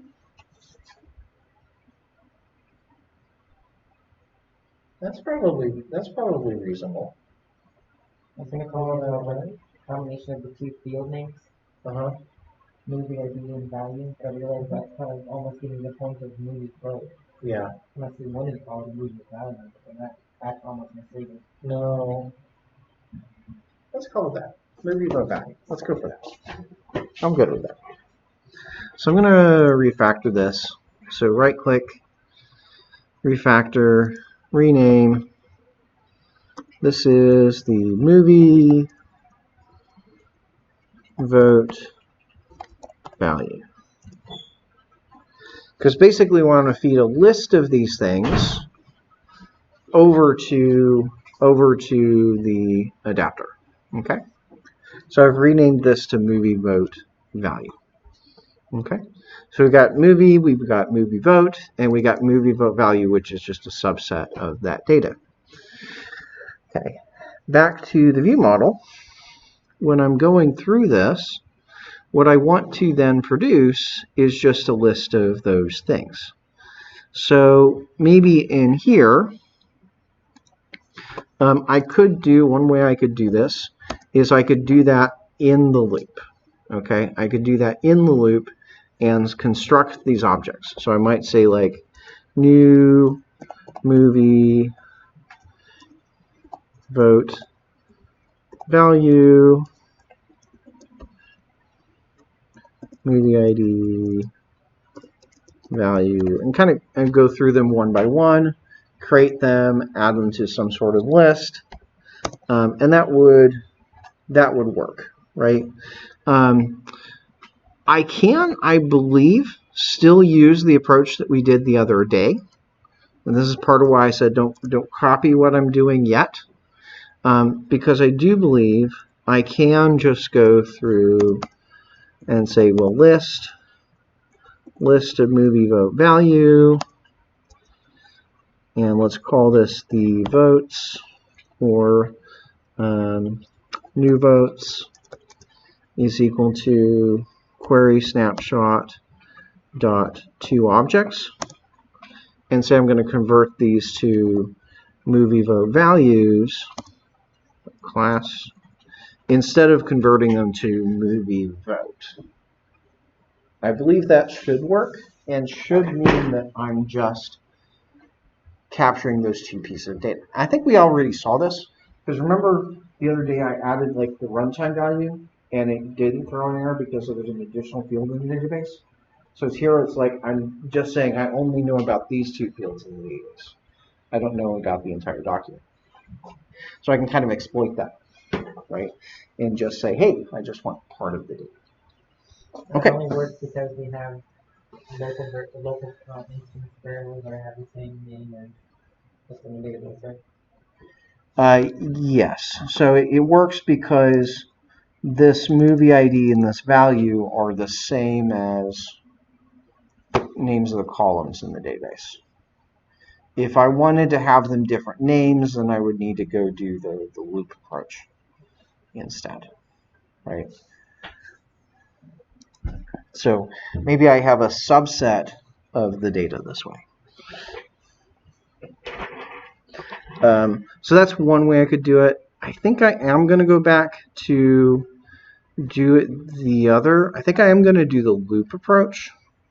The reason, because on second consideration, because it is relevant to what you need to do for the lab. So this would work. I could totally do that. But because of what you're going to do for the lab, I think it's best if I go ahead and do that approach. So list of movie vote value,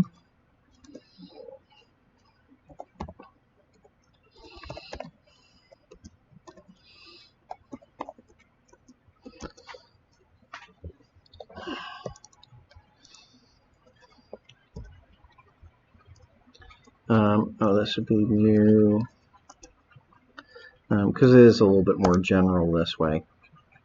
New array list.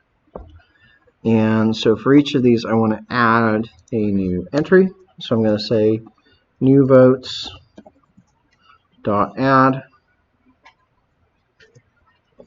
new movie vote value movie ID and value. So maybe I do that process.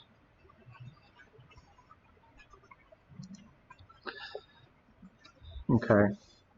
Now, you might notice that there's a red underline here on this line where I try to create an object and then add it. Does everybody see why? Does everybody know why that is?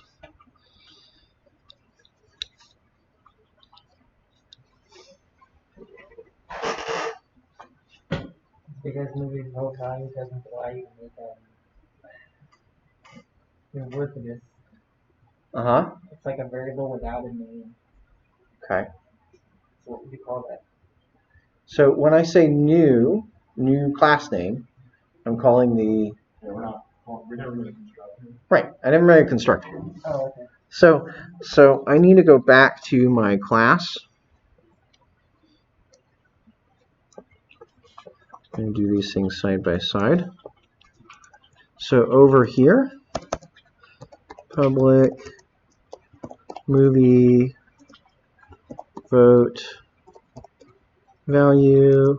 I might want to keep my empty constructor.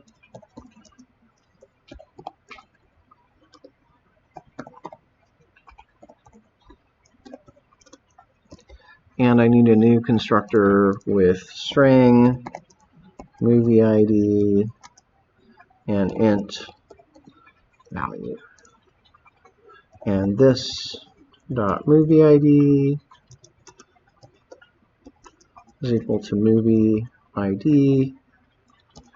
This dot value is equal to value.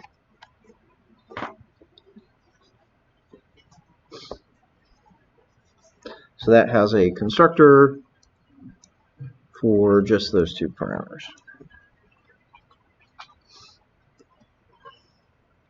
So I can construct that, and then I need to update some sort of live data, right? You know, update some sort of live data. I don't have a live data yet, right? I don't have a live data yet. So I do need to go back up to my live data and add another one. Maybe I'll add it here. Private, final, mutable live data. By the way, a lot of these words final that are in here got automatically added when I formatted the code because it detected that, oh, you're not reassigning that value, so I'm going to make it final. So I didn't necessarily do that directly. It's a good thing, but I did that there. Okay. If you go to what was code, reformat file, I had code cleanup and optimize imports on, but for those two chapters. So it's one of those two, probably code cleanup. So we could call that votes, maybe? Vote values, and you know, there's a few different things I could call that. So I'm going to declare that variable. It's red because I haven't initialized that yet. So I also need to go into the constructor and say votes is new mutable live data. I'm going to initialize it to null. So initially we don't have a list, unless we don't know what the user's votes are. So declare the instance variable, add it, initialize it here, and then back down to where we were. I want to say votes dot post value and post the new votes.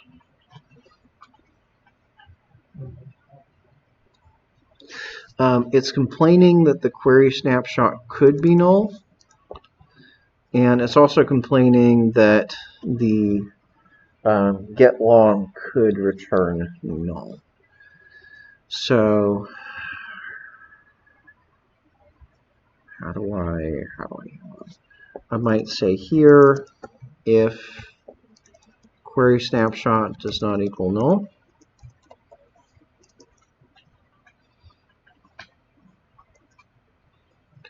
or I also don't know for sure if that ever happens.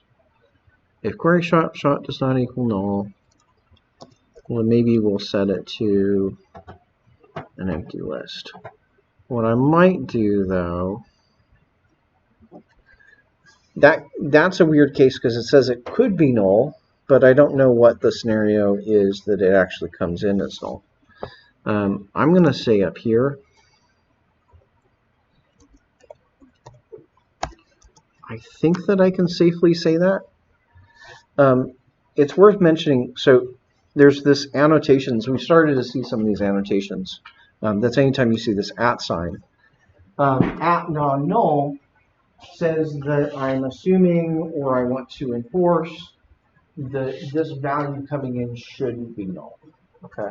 This doesn't guarantee that it will ever come in null, but this just tells IntelliJ or Android Studio that, like, well, this should never come in as null. It still could come in as null, but from what I can tell, I think that's not supposed to.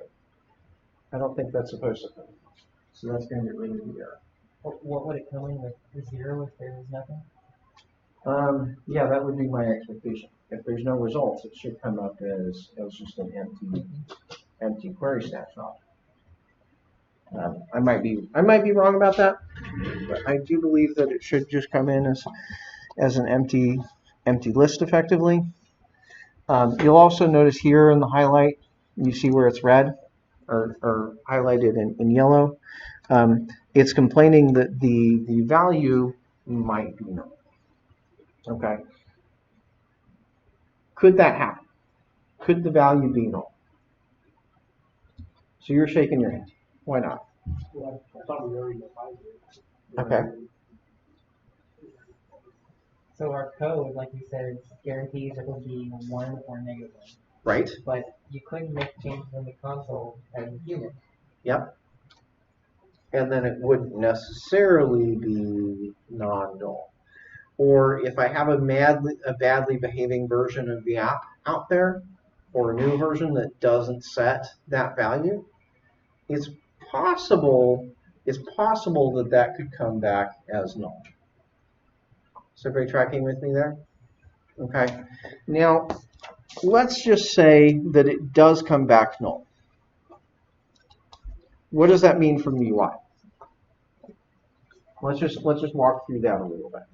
If the value is null, do we remember we're using this to mark whether they've made an upvote or a downvote? If value is null, do I know if they've made an upvote or a downvote?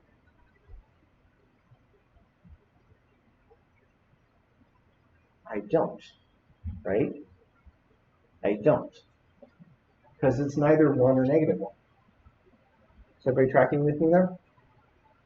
So if the value is null, I don't care about that document. Does that make sense for everybody? I can just ignore that document. So one thing I might try to do is I might go up to my where clause and maybe even add another where that says, well, I only want ones where it's not null.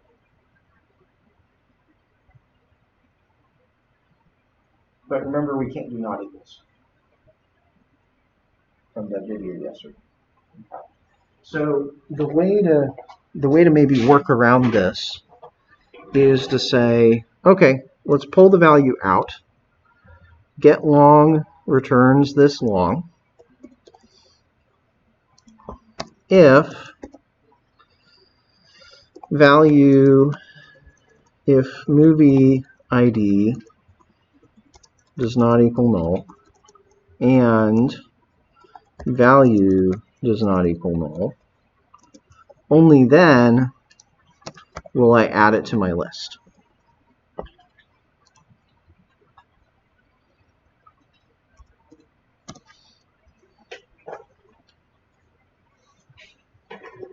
So I say, hey, use both values as they're coming in, string them along, and then if both of those things are not null, if they both have a value, then we can add it to our list of those. Because it turns out, actually, we don't care about it if it doesn't have both of those pieces. Does that make sense for everybody? If it doesn't tell me which way it's been voted and which movie it's been voted on, then it's of no use to us. It's of no interest. Cool? So we can just throw it out with this one. That's one thing. This is something I can't do if I go down this route. right? If I go down and tell it to parse me the entire list, I don't kind of get to pick and choose and what to do on a document by document basis, right? But this lets me get into the nitty-gritty. Okay. So sometimes you may want to do that just so that you have more control of it. Okay? All right. Finally, we've got all that data. We've got it processed. Yes? Okay. So we've got that processed. Remember, we're posting it to the live data. I want to go over to the adapter. Okay. So I'm going to skip around a little bit. So on the adapter side of things, right now I have a list of items or a list of movies. I also am now going to need a list of movie vote value. Should be the votes. So in order to display display the list of movies, I now need both of these lists. I need both their list of items and their list of votes. Okay. So I need a setter also to set this. So public void set votes list of movie vote value. This is the votes. And I might say this dot votes is equal to votes. Okay. One thing you might ask is, should I accept this as an input to the adapter's constructor? Which is a good thing to ask. The gotcha is that I will probably pretty much never have that list until later. I will probably never have that list when the adapter is created. In fact, we've kind of already seen we're in a place where we don't even get the list of movies at the beginning. So I can actually cut this down a little bit, because really we don't get the list of movies or the list of votes until a later point in time. Is everybody tracking with me there? So I'm just going to have those come in through setters. The constructor won't take the items or the votes. I'll just have set items and set votes. Okay. I'm saying notify data set change because we now need to re-render the data, because it may have, once we've got the votes, we need to show the user what those votes are. Cool? Is everybody tracking with me? Okay, so that's my shift. I've removed the items from the constructor. I've added 2 setters. Let's start thinking about the other functions. Okay. So now get item count is going to stay as it is, right? Because remember, that's just the list of movies. Does that make sense? It doesn't. I don't care how many votes I have. The number of movies is what I'm showing in this list. Okay. On create view holder, this is where I can look in there and say, well, okay, no additional views. What I'm trying to change is going to actually be all the way down in the on bind. So in the on bind, I need to update the state of those, or the image that those buttons show, based on the data that we received, the vote data that we have. Is everybody tracking with me there? Okay. So let's go all the way to the bottom. If votes is, what if votes is null? Let's start with the error case. What if we don't have any votes? Well, then both of your buttons should show up as probably you haven't voted, right? Either you haven't voted or we should hide the icon entirely, right? Because maybe we don't even want to show the user those icons until we know what the status of their votes are. Does that make sense? So I might say let's do that, right? If we don't know the status of their votes, then let's just hide the pair of buttons. So dh.upvote.set visibility to view.gone. So we're going to hide it. vh.downvote set visibility to view.visible. Okay. And otherwise, if they are, oh, sorry, I jumped ahead. Yep, those should both be gone. On the other side, I need to say upvote is visible and downvote is visible. Okay. Let me just start with that.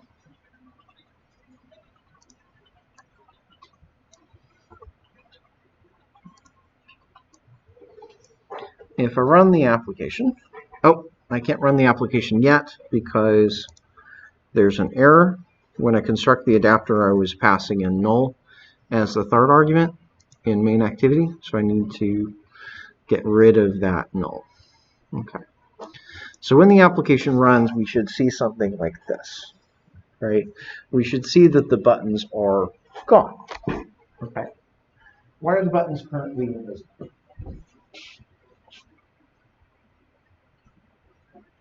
Yes. Because initially the adapter in main activity sees that there's zero or null rather. Right. So it sets them to gone. Okay. Gone. Okay. But why is it not being visible? Right. Because we set up the code to load those folks. Or did we? Did we miss them?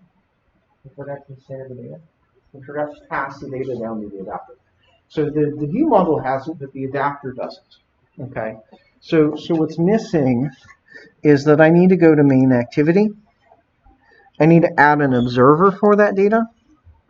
So I need to say in here model.getVotes. Oh, I'm missing something. I forgot a getter. Okay. I'm missing things here. So view model. I forgot to add that getter. So back in the view model, I've got a getter for movies, public, live, data, list of movie vote value, get votes, and that returns votes. So I was missing that getter there.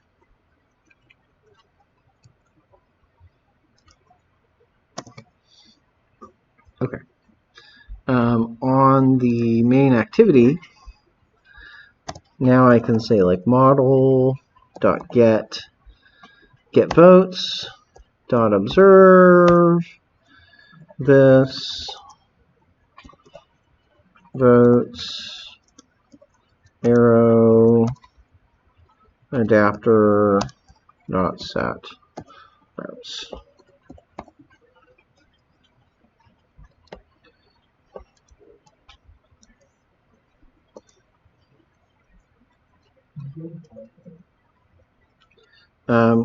Go back to where?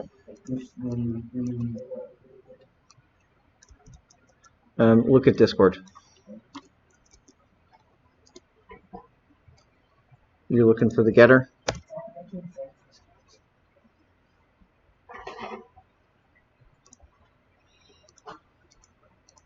So the adapter kind of needs two lists to kind of put them together, to put those two lists together.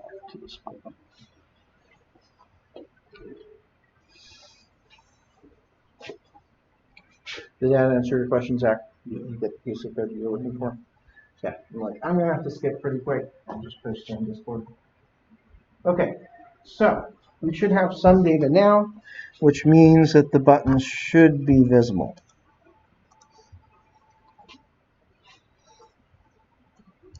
Which they are. Okay. So they're not visible until we have the votes, and then they become visible when we do have the votes.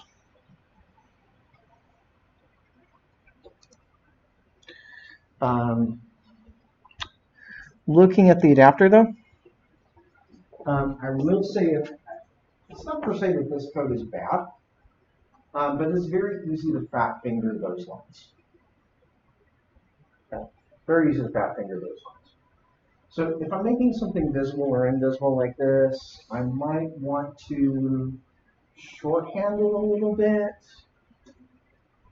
Remember we used the shorthand for if statements a while ago. Ternary. We do a lot of ternaries. This is actually a really good case for a ternary. Because I'll keep the other one in place. I'll show you what this means. So if I say vh.upvote set visibility,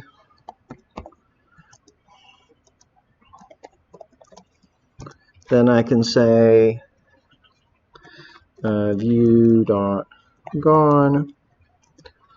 or not or colon view.visible.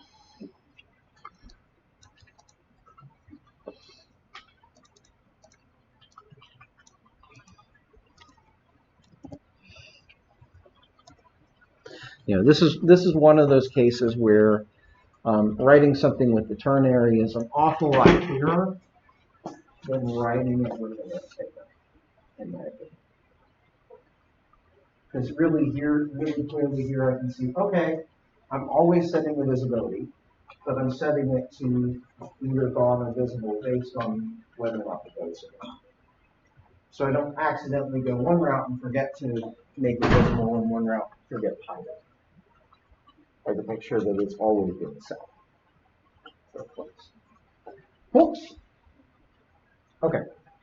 So the case where I need to do more is really the case where it's not null. Then. The case where I need to do additional things is if we do have the votes. So in that case, I need to do something like vh.upvote .set drawable. I think it's there. Image drawable. Image. Where is it? Image. Nope.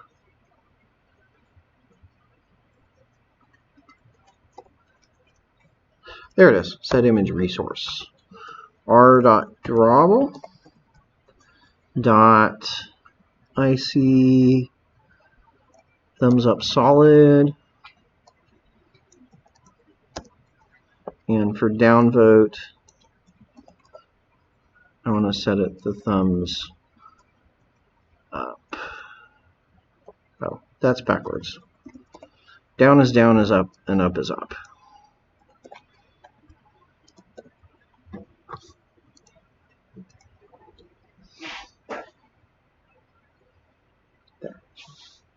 So I want to change those icons if users voted for them.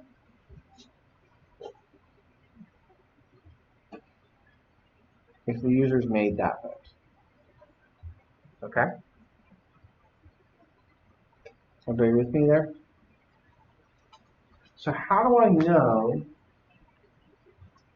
if they have made a vote for that meeting? How do I know if they've made a vote on that meeting? I have the list of votes, but how do I know if they've made a vote for that particular meeting?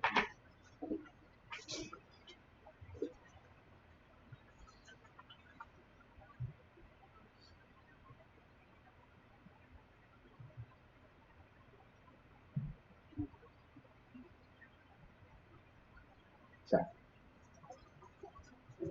who comes to mind? Okay. How do I know, how do I find out if they've made a vote on this particular meeting? How do I find out what that vote is?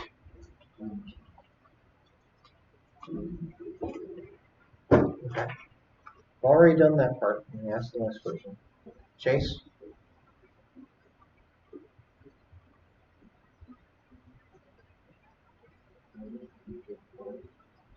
Yeah, so I need to know, right, do I need to change the color? Right? I've got an array of votes.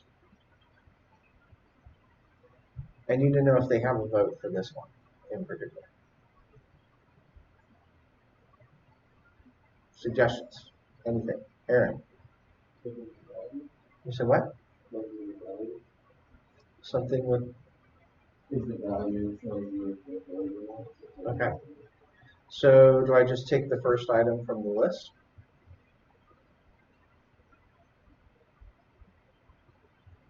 Remember, it's a list of votes, right? So I have to know, yes, the value tells me something, but I have to know which vote to look up, right? Yeah, Cody? The correct what? Right index, okay. And for loop, yes. Okay. So one thing that's a common mistake, can I use the index in the movies array as an index into the votes array?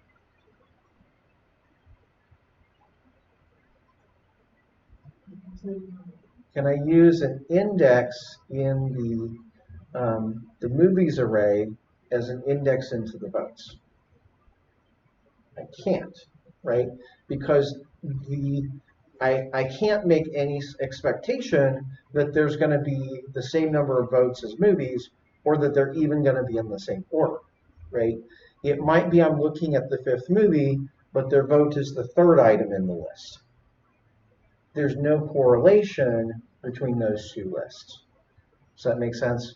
They can be totally different lengths, and they can be in totally different positions. Okay? So I do need to use a loop because I can't presume that those indexes are the same. Does that make sense? Okay. That's an important thing. So I can't presume that they're the same, so I do need a loop. Okay. So comment 4, let's say movie vote value. We're going to loop through the votes. Okay. So what vote am I looking for? How do I know? I do need a loop, but how do I know I found the right vote?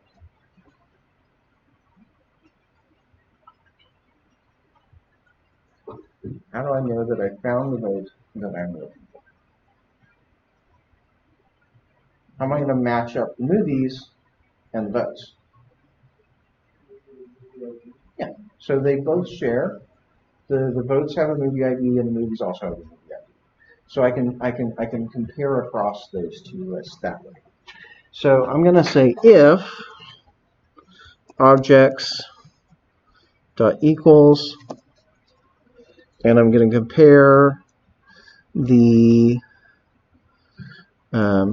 movie, which I've called item. So item.id and vote.id, .movie ID. So compare the IDs of the movie ID on both sides. Okay, if that's true, then I found the vote and I can do what I need to do. Okay, so I can do something, right? And I also, at this point, I can break out of the loop because I know that that's the only one I'm concerned about. Once I found the vote, there's only one vote for that movie, so I can stop. Okay.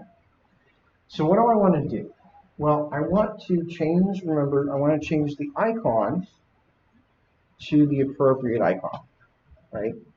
I want to either change it to upvote if it's, I want to change the icon to show an upvote, or I want to change the icon to show a downvote. Does that make sense to everybody? Yes. item that will be At the top, I have a movie .id. I have a movie that is the movie that I'm looking at. For you, it might be game. It's probably going to be game .id.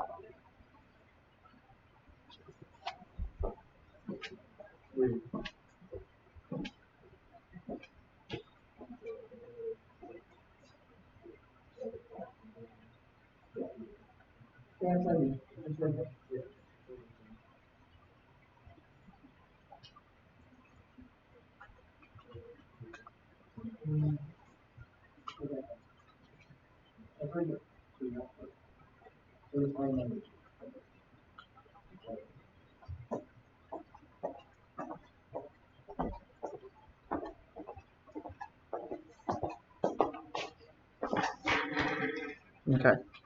So in this case, I've found the movie, right? So I know I'm looking at the right, I found the vote. I know I'm looking at the right vote for this movie. I then just need to check the value, right? So the value, remember, is either positive or negative. So one way I could check that is I could just say, is it greater than 0 or less than 0? Does that make sense to everybody? Okay. And because one of the things I want to be cautious about is, well, what if, remember the data could be in a bunch of different states, what if it's 0? Well, if it's 0, I probably want to treat it as no vote. Does that make sense? If it's 0, I probably want to treat it as no vote. So I might go here and I say if vote dot value is greater than 0, then we're going to say, okay, that's an upvote, so I need to set this image, else if vote dot value, if that's less than 0, then this is a downvote.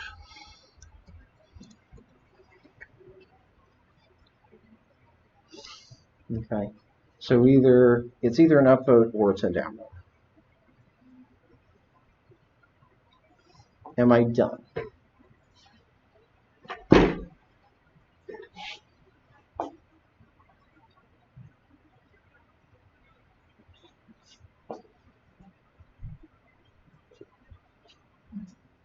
Are there any other cases are there any things other things I need to do here? Yes. Check for 0. Okay.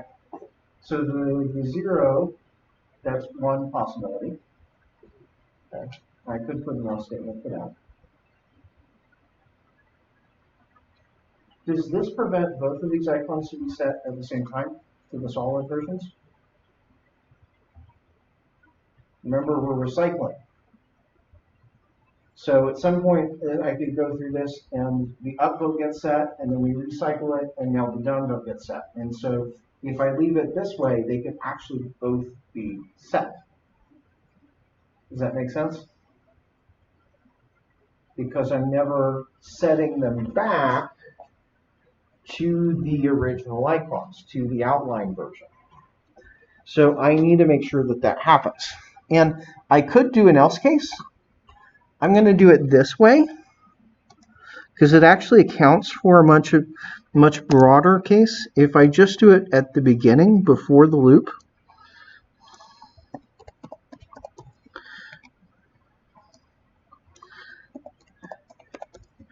that's actually much easier to verify that I caught all the cases.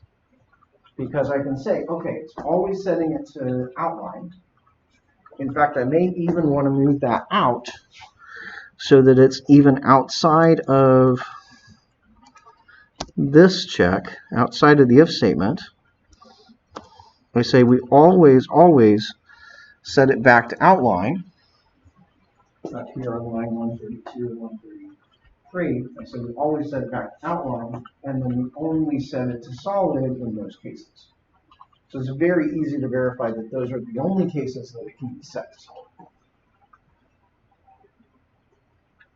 That makes sense?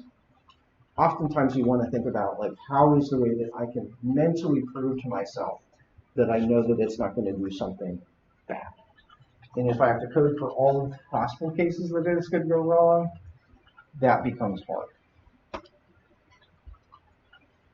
So rather than coding for all the cases where it needs to be outlined, I just code for the cases where it needs to be solid, because there's only very few cases where it's going to be solid, much more cases where it needs to be outlined.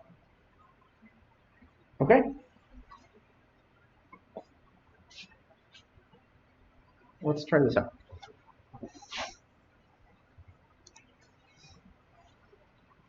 And run it with that code.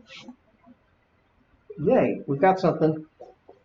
So I can see that the first Matrix movie has no vote.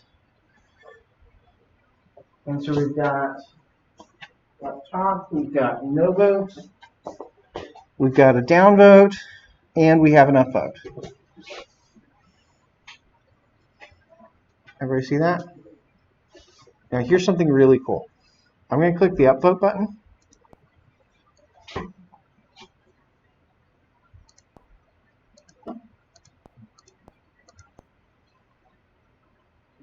Notice that flips between? Yeah. So what's happening there? So when I say I'm going to go tell the database to change the data, right? Remember I posted a new vote value. That gets sent to the server, right? Firebase immediately comes back and tells me, okay, I'm going to put that in cache and also send it to the server. It also immediately fires that snapshot listener that tells us that the votes have updated, which then comes back and calls set votes, causes things to be re-rendered, and it switches over to the new state. See that? It's part of the benefit of that whole real-time business. Right? So I'm kind of getting that behavior for free, that I change the data in the database and the UI immediately updates. That's in combination with Firebase and view model and live data. All of these pieces together are making that. And it puts us in that model. Remember we talked about declarative versus imperative. There's nowhere in this where I say that I need to really turn that off, but then really here. You know, the initial display of the data is the same as updating it later. Right? It's declarative. It's not imperative. Cool. Questions?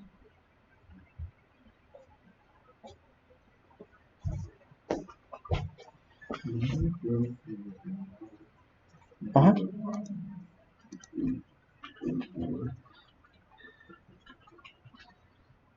$84. What's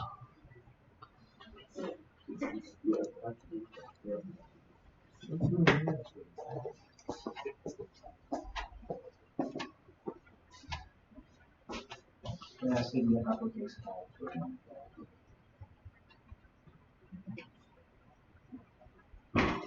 because that's what get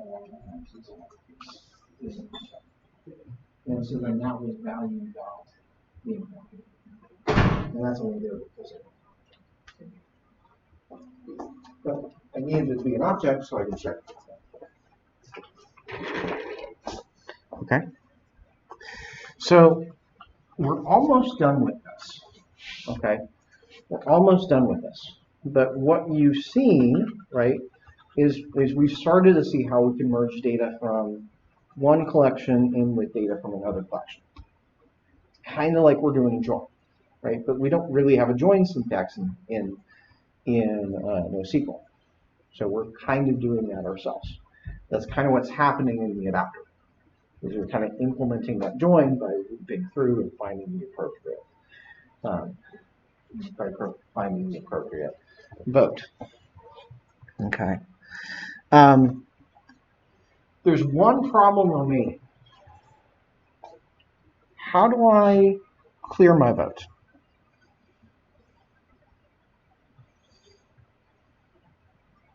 How do I decide I want to remove my vote?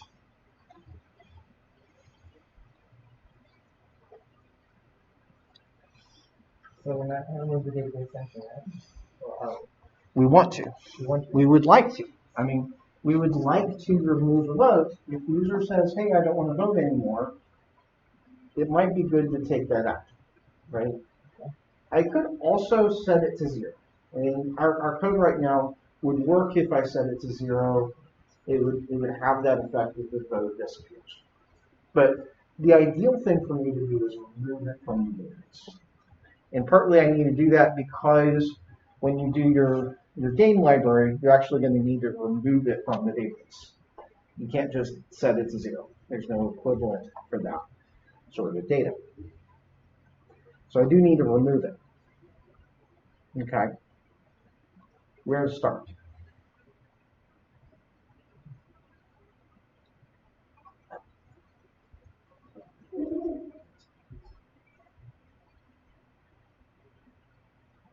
Yes. I'd say we need to start where we know the current value Okay. of that movie's vote. Okay. That's a good thing to ask. Do we know the current value of that movie's vote? Okay. One thing. That's one place to start. Another good place to start might be to ask what initiates you clicking the button, right? How is the user interaction going to work, right? How do we want the user to clear their vote? Are they going to press one of those 2 buttons? Okay. Right? Because actually there's another option. We could add a 3rd button. We could add a 3rd button and have that be the 3rd button. Okay. It's a perfectly reasonable idea. Right? Is that I add a 3rd button and do it that way. It's actually the easy approach, but it's not usually the one you see online. Right? So usually the one you see is, okay, maybe I tap this button again and it goes away. Right? So I tap the button that I previously voted and that clears my vote. So if I upvote twice, my vote goes away. If I downvote twice, my vote goes away. Does that make sense? So it needs to happen in the on-click listener for the upvote and the downvote. Are you tracking with me there? It needs to happen in that on-click listener. So in the on-click listener, I have access to what movie it is that you clicked on. I also have access to the view holder itself, right? So I could look at the UI and ask what the icon is for the image that's being displayed. So are you tracking with me there? I could try to go down that route. I don't think that that's a good route just out of the fact of kind of depends on the icon being set, whatnot.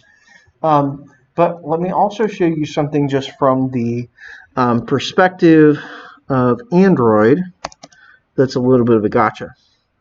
So vh.upvote.get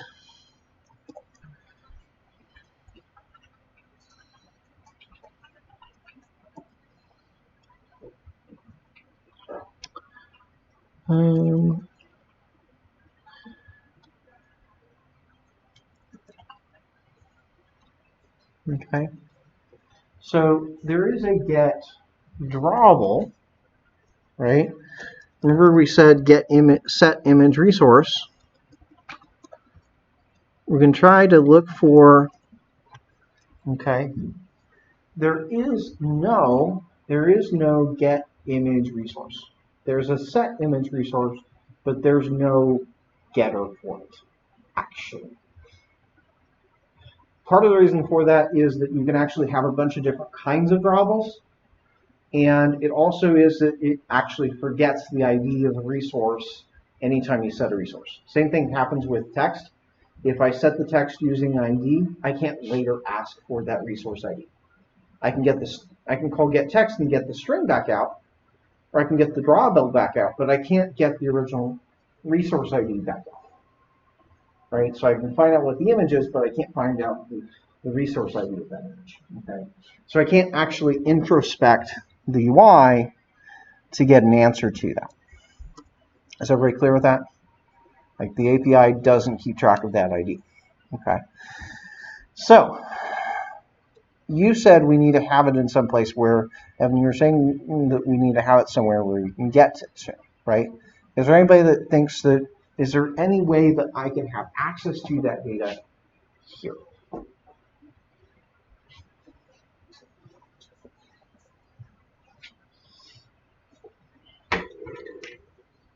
How can I get that data back over here? Well, one idea is I could loop through the votes again, right? I could go back to the votes and loop through and find it again. Okay? That would be a little bit performance intensive because it means I have to do that work that I've already done, right? There's also a risk that I have one loop here and a different loop where I'm displaying it. So the result is different.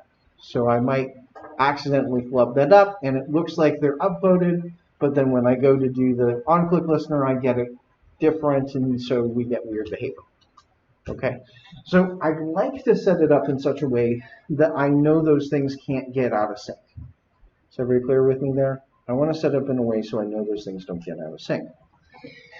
So I think what I'm going to do is I'm going to exploit the fact that the view holder is a class that we wrote.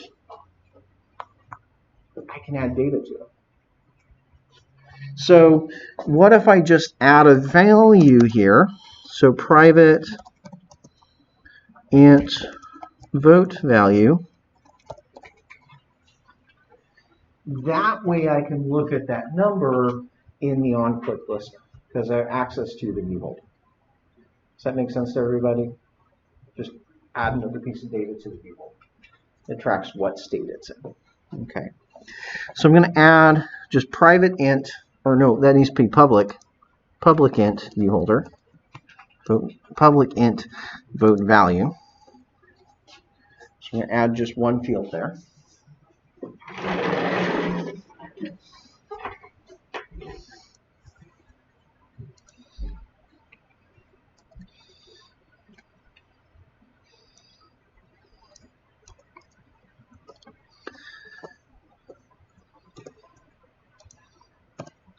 And go back to the adapter, and what I'm going to say is, first of all, up here, vh.voteValue, and I'm going to always reset it back to 0.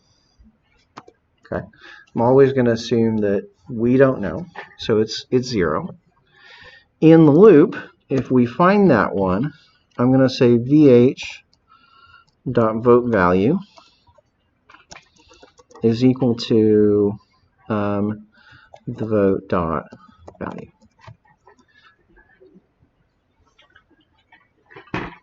That makes sense?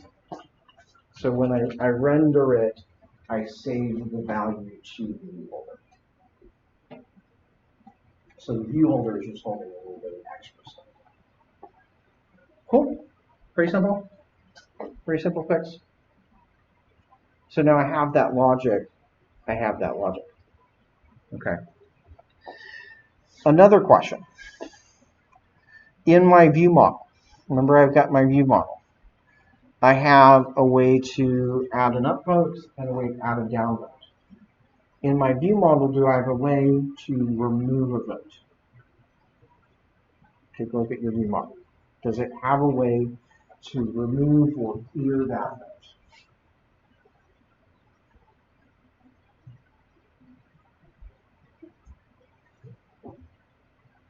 Does not, right? So I need another method. Okay. I need another method there. So down here, maybe I add another public, or maybe I'll just add it all the way to the bottom. Oh, I'll add here. Public void clear vote. Okay. just like before, I do need to know the ID of the movie.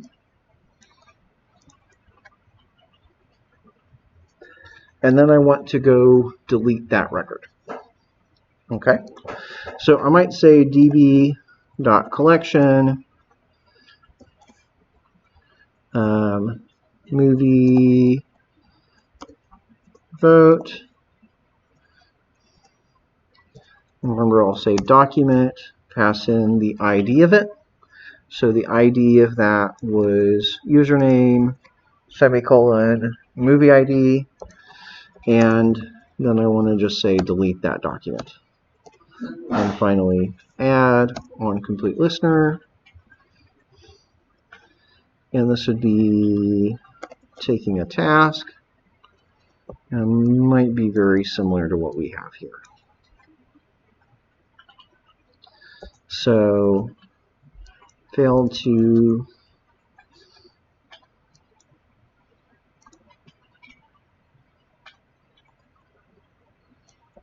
I noticed that my names are wrong. We failed to say vote. Failed to clear vote, or maybe delete vote. Yeah, I'll say clear. Failed to clear vote.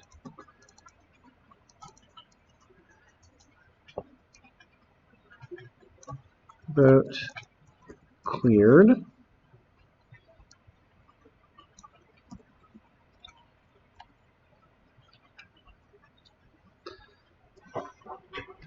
So I've kind of got the same message, the similar method.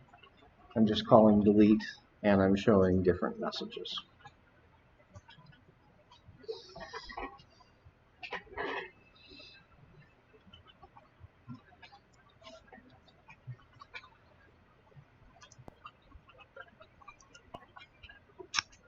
Which I do notice that my snack bars, I don't think my snack bar is set up.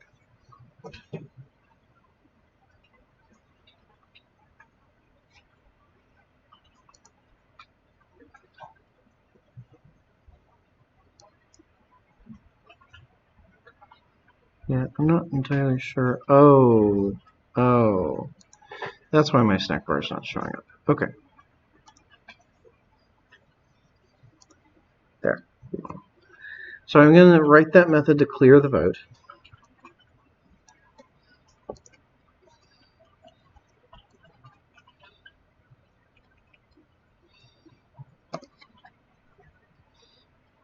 What was it fixed about the snack bar? I haven't fixed it.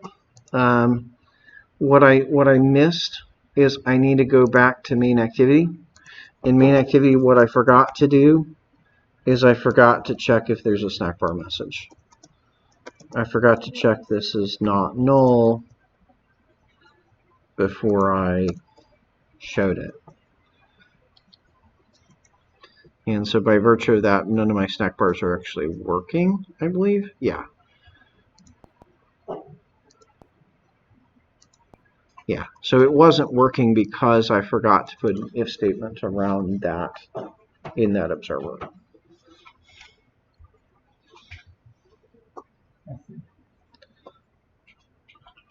Because it would effectively immediately clear it, and that clearing would kind of dismiss the one that's there. Okay, back to that. So we understand we've got this clear vote method. In the adapter, we just need to say, okay, if the vote is this way, then we need to clear it. Otherwise, we're going to set it. We're going to change it. So I might say if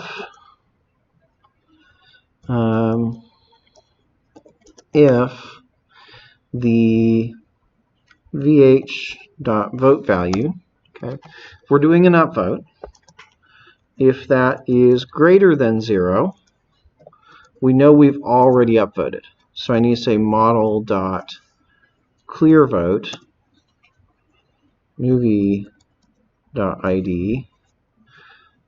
and then otherwise I'm going to do the upvote.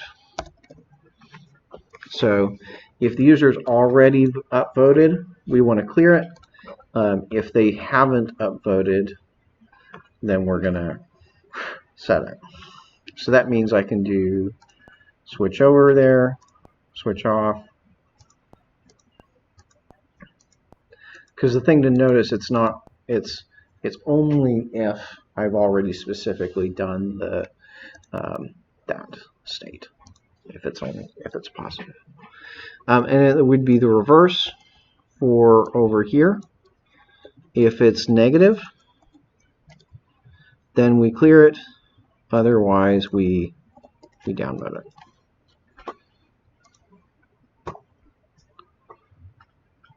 So I can upvote, clear, upvote, clear, or just switch between the two.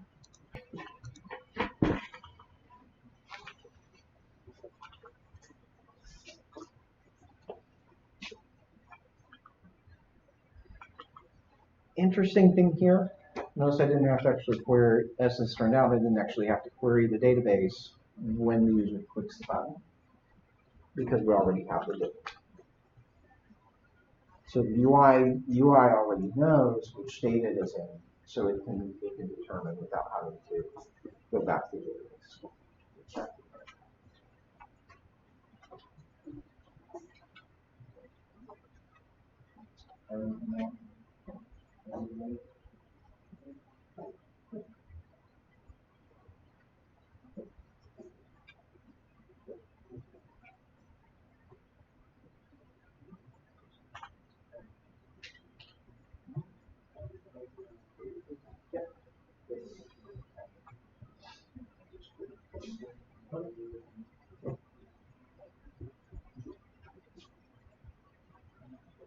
So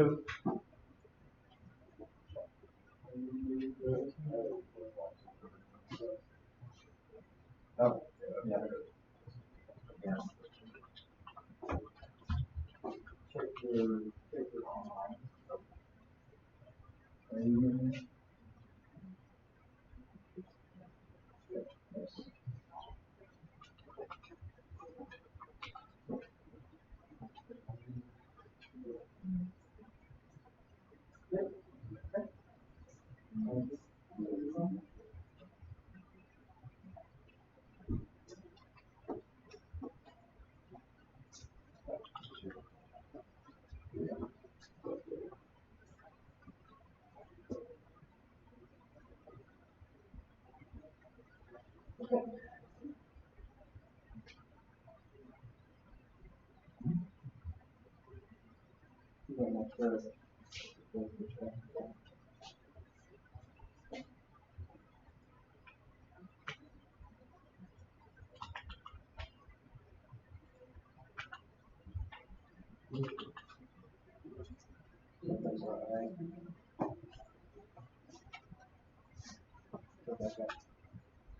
It's actually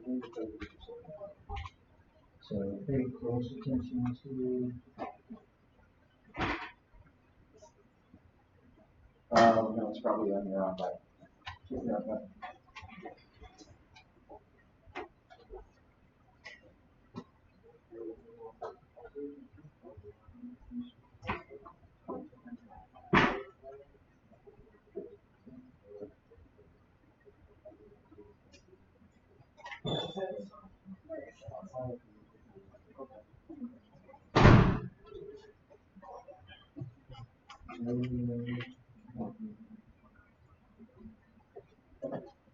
I think that's everything I needed to cover here. I think that's everything that we needed to go over. So we've got adding and removing data now, and part of doing it this way is you kind of got it on one screen. So I didn't have to go and go into all the things of like, well, what happens if we need to have another screen? Eventually, we'll need to do that. So one of the next things to do, I think this will be phase 4, is to get it down to just so we can do just the ones you liked or just the ones you disliked, so you can filter the data down. We haven't done that yet, right? We haven't done any filtering yet, but that'll probably be the next step. That's exciting. Another common thing you might see is, there's this kind of idea like tabs. So you can have different tabs on the same screen. That's another thing we might try. Like we could do, here's the whole list, go to the tab and get your library, and go to another tab and get your wish list. So we want to go and go through that as well. So that's a topic for next week. Cool. Okay. I think that gives you everything you need. Pay this part. Yes. You're like push code and everything. Yeah, I'll push this. The repo's public. So I'll go ahead and commit what I have.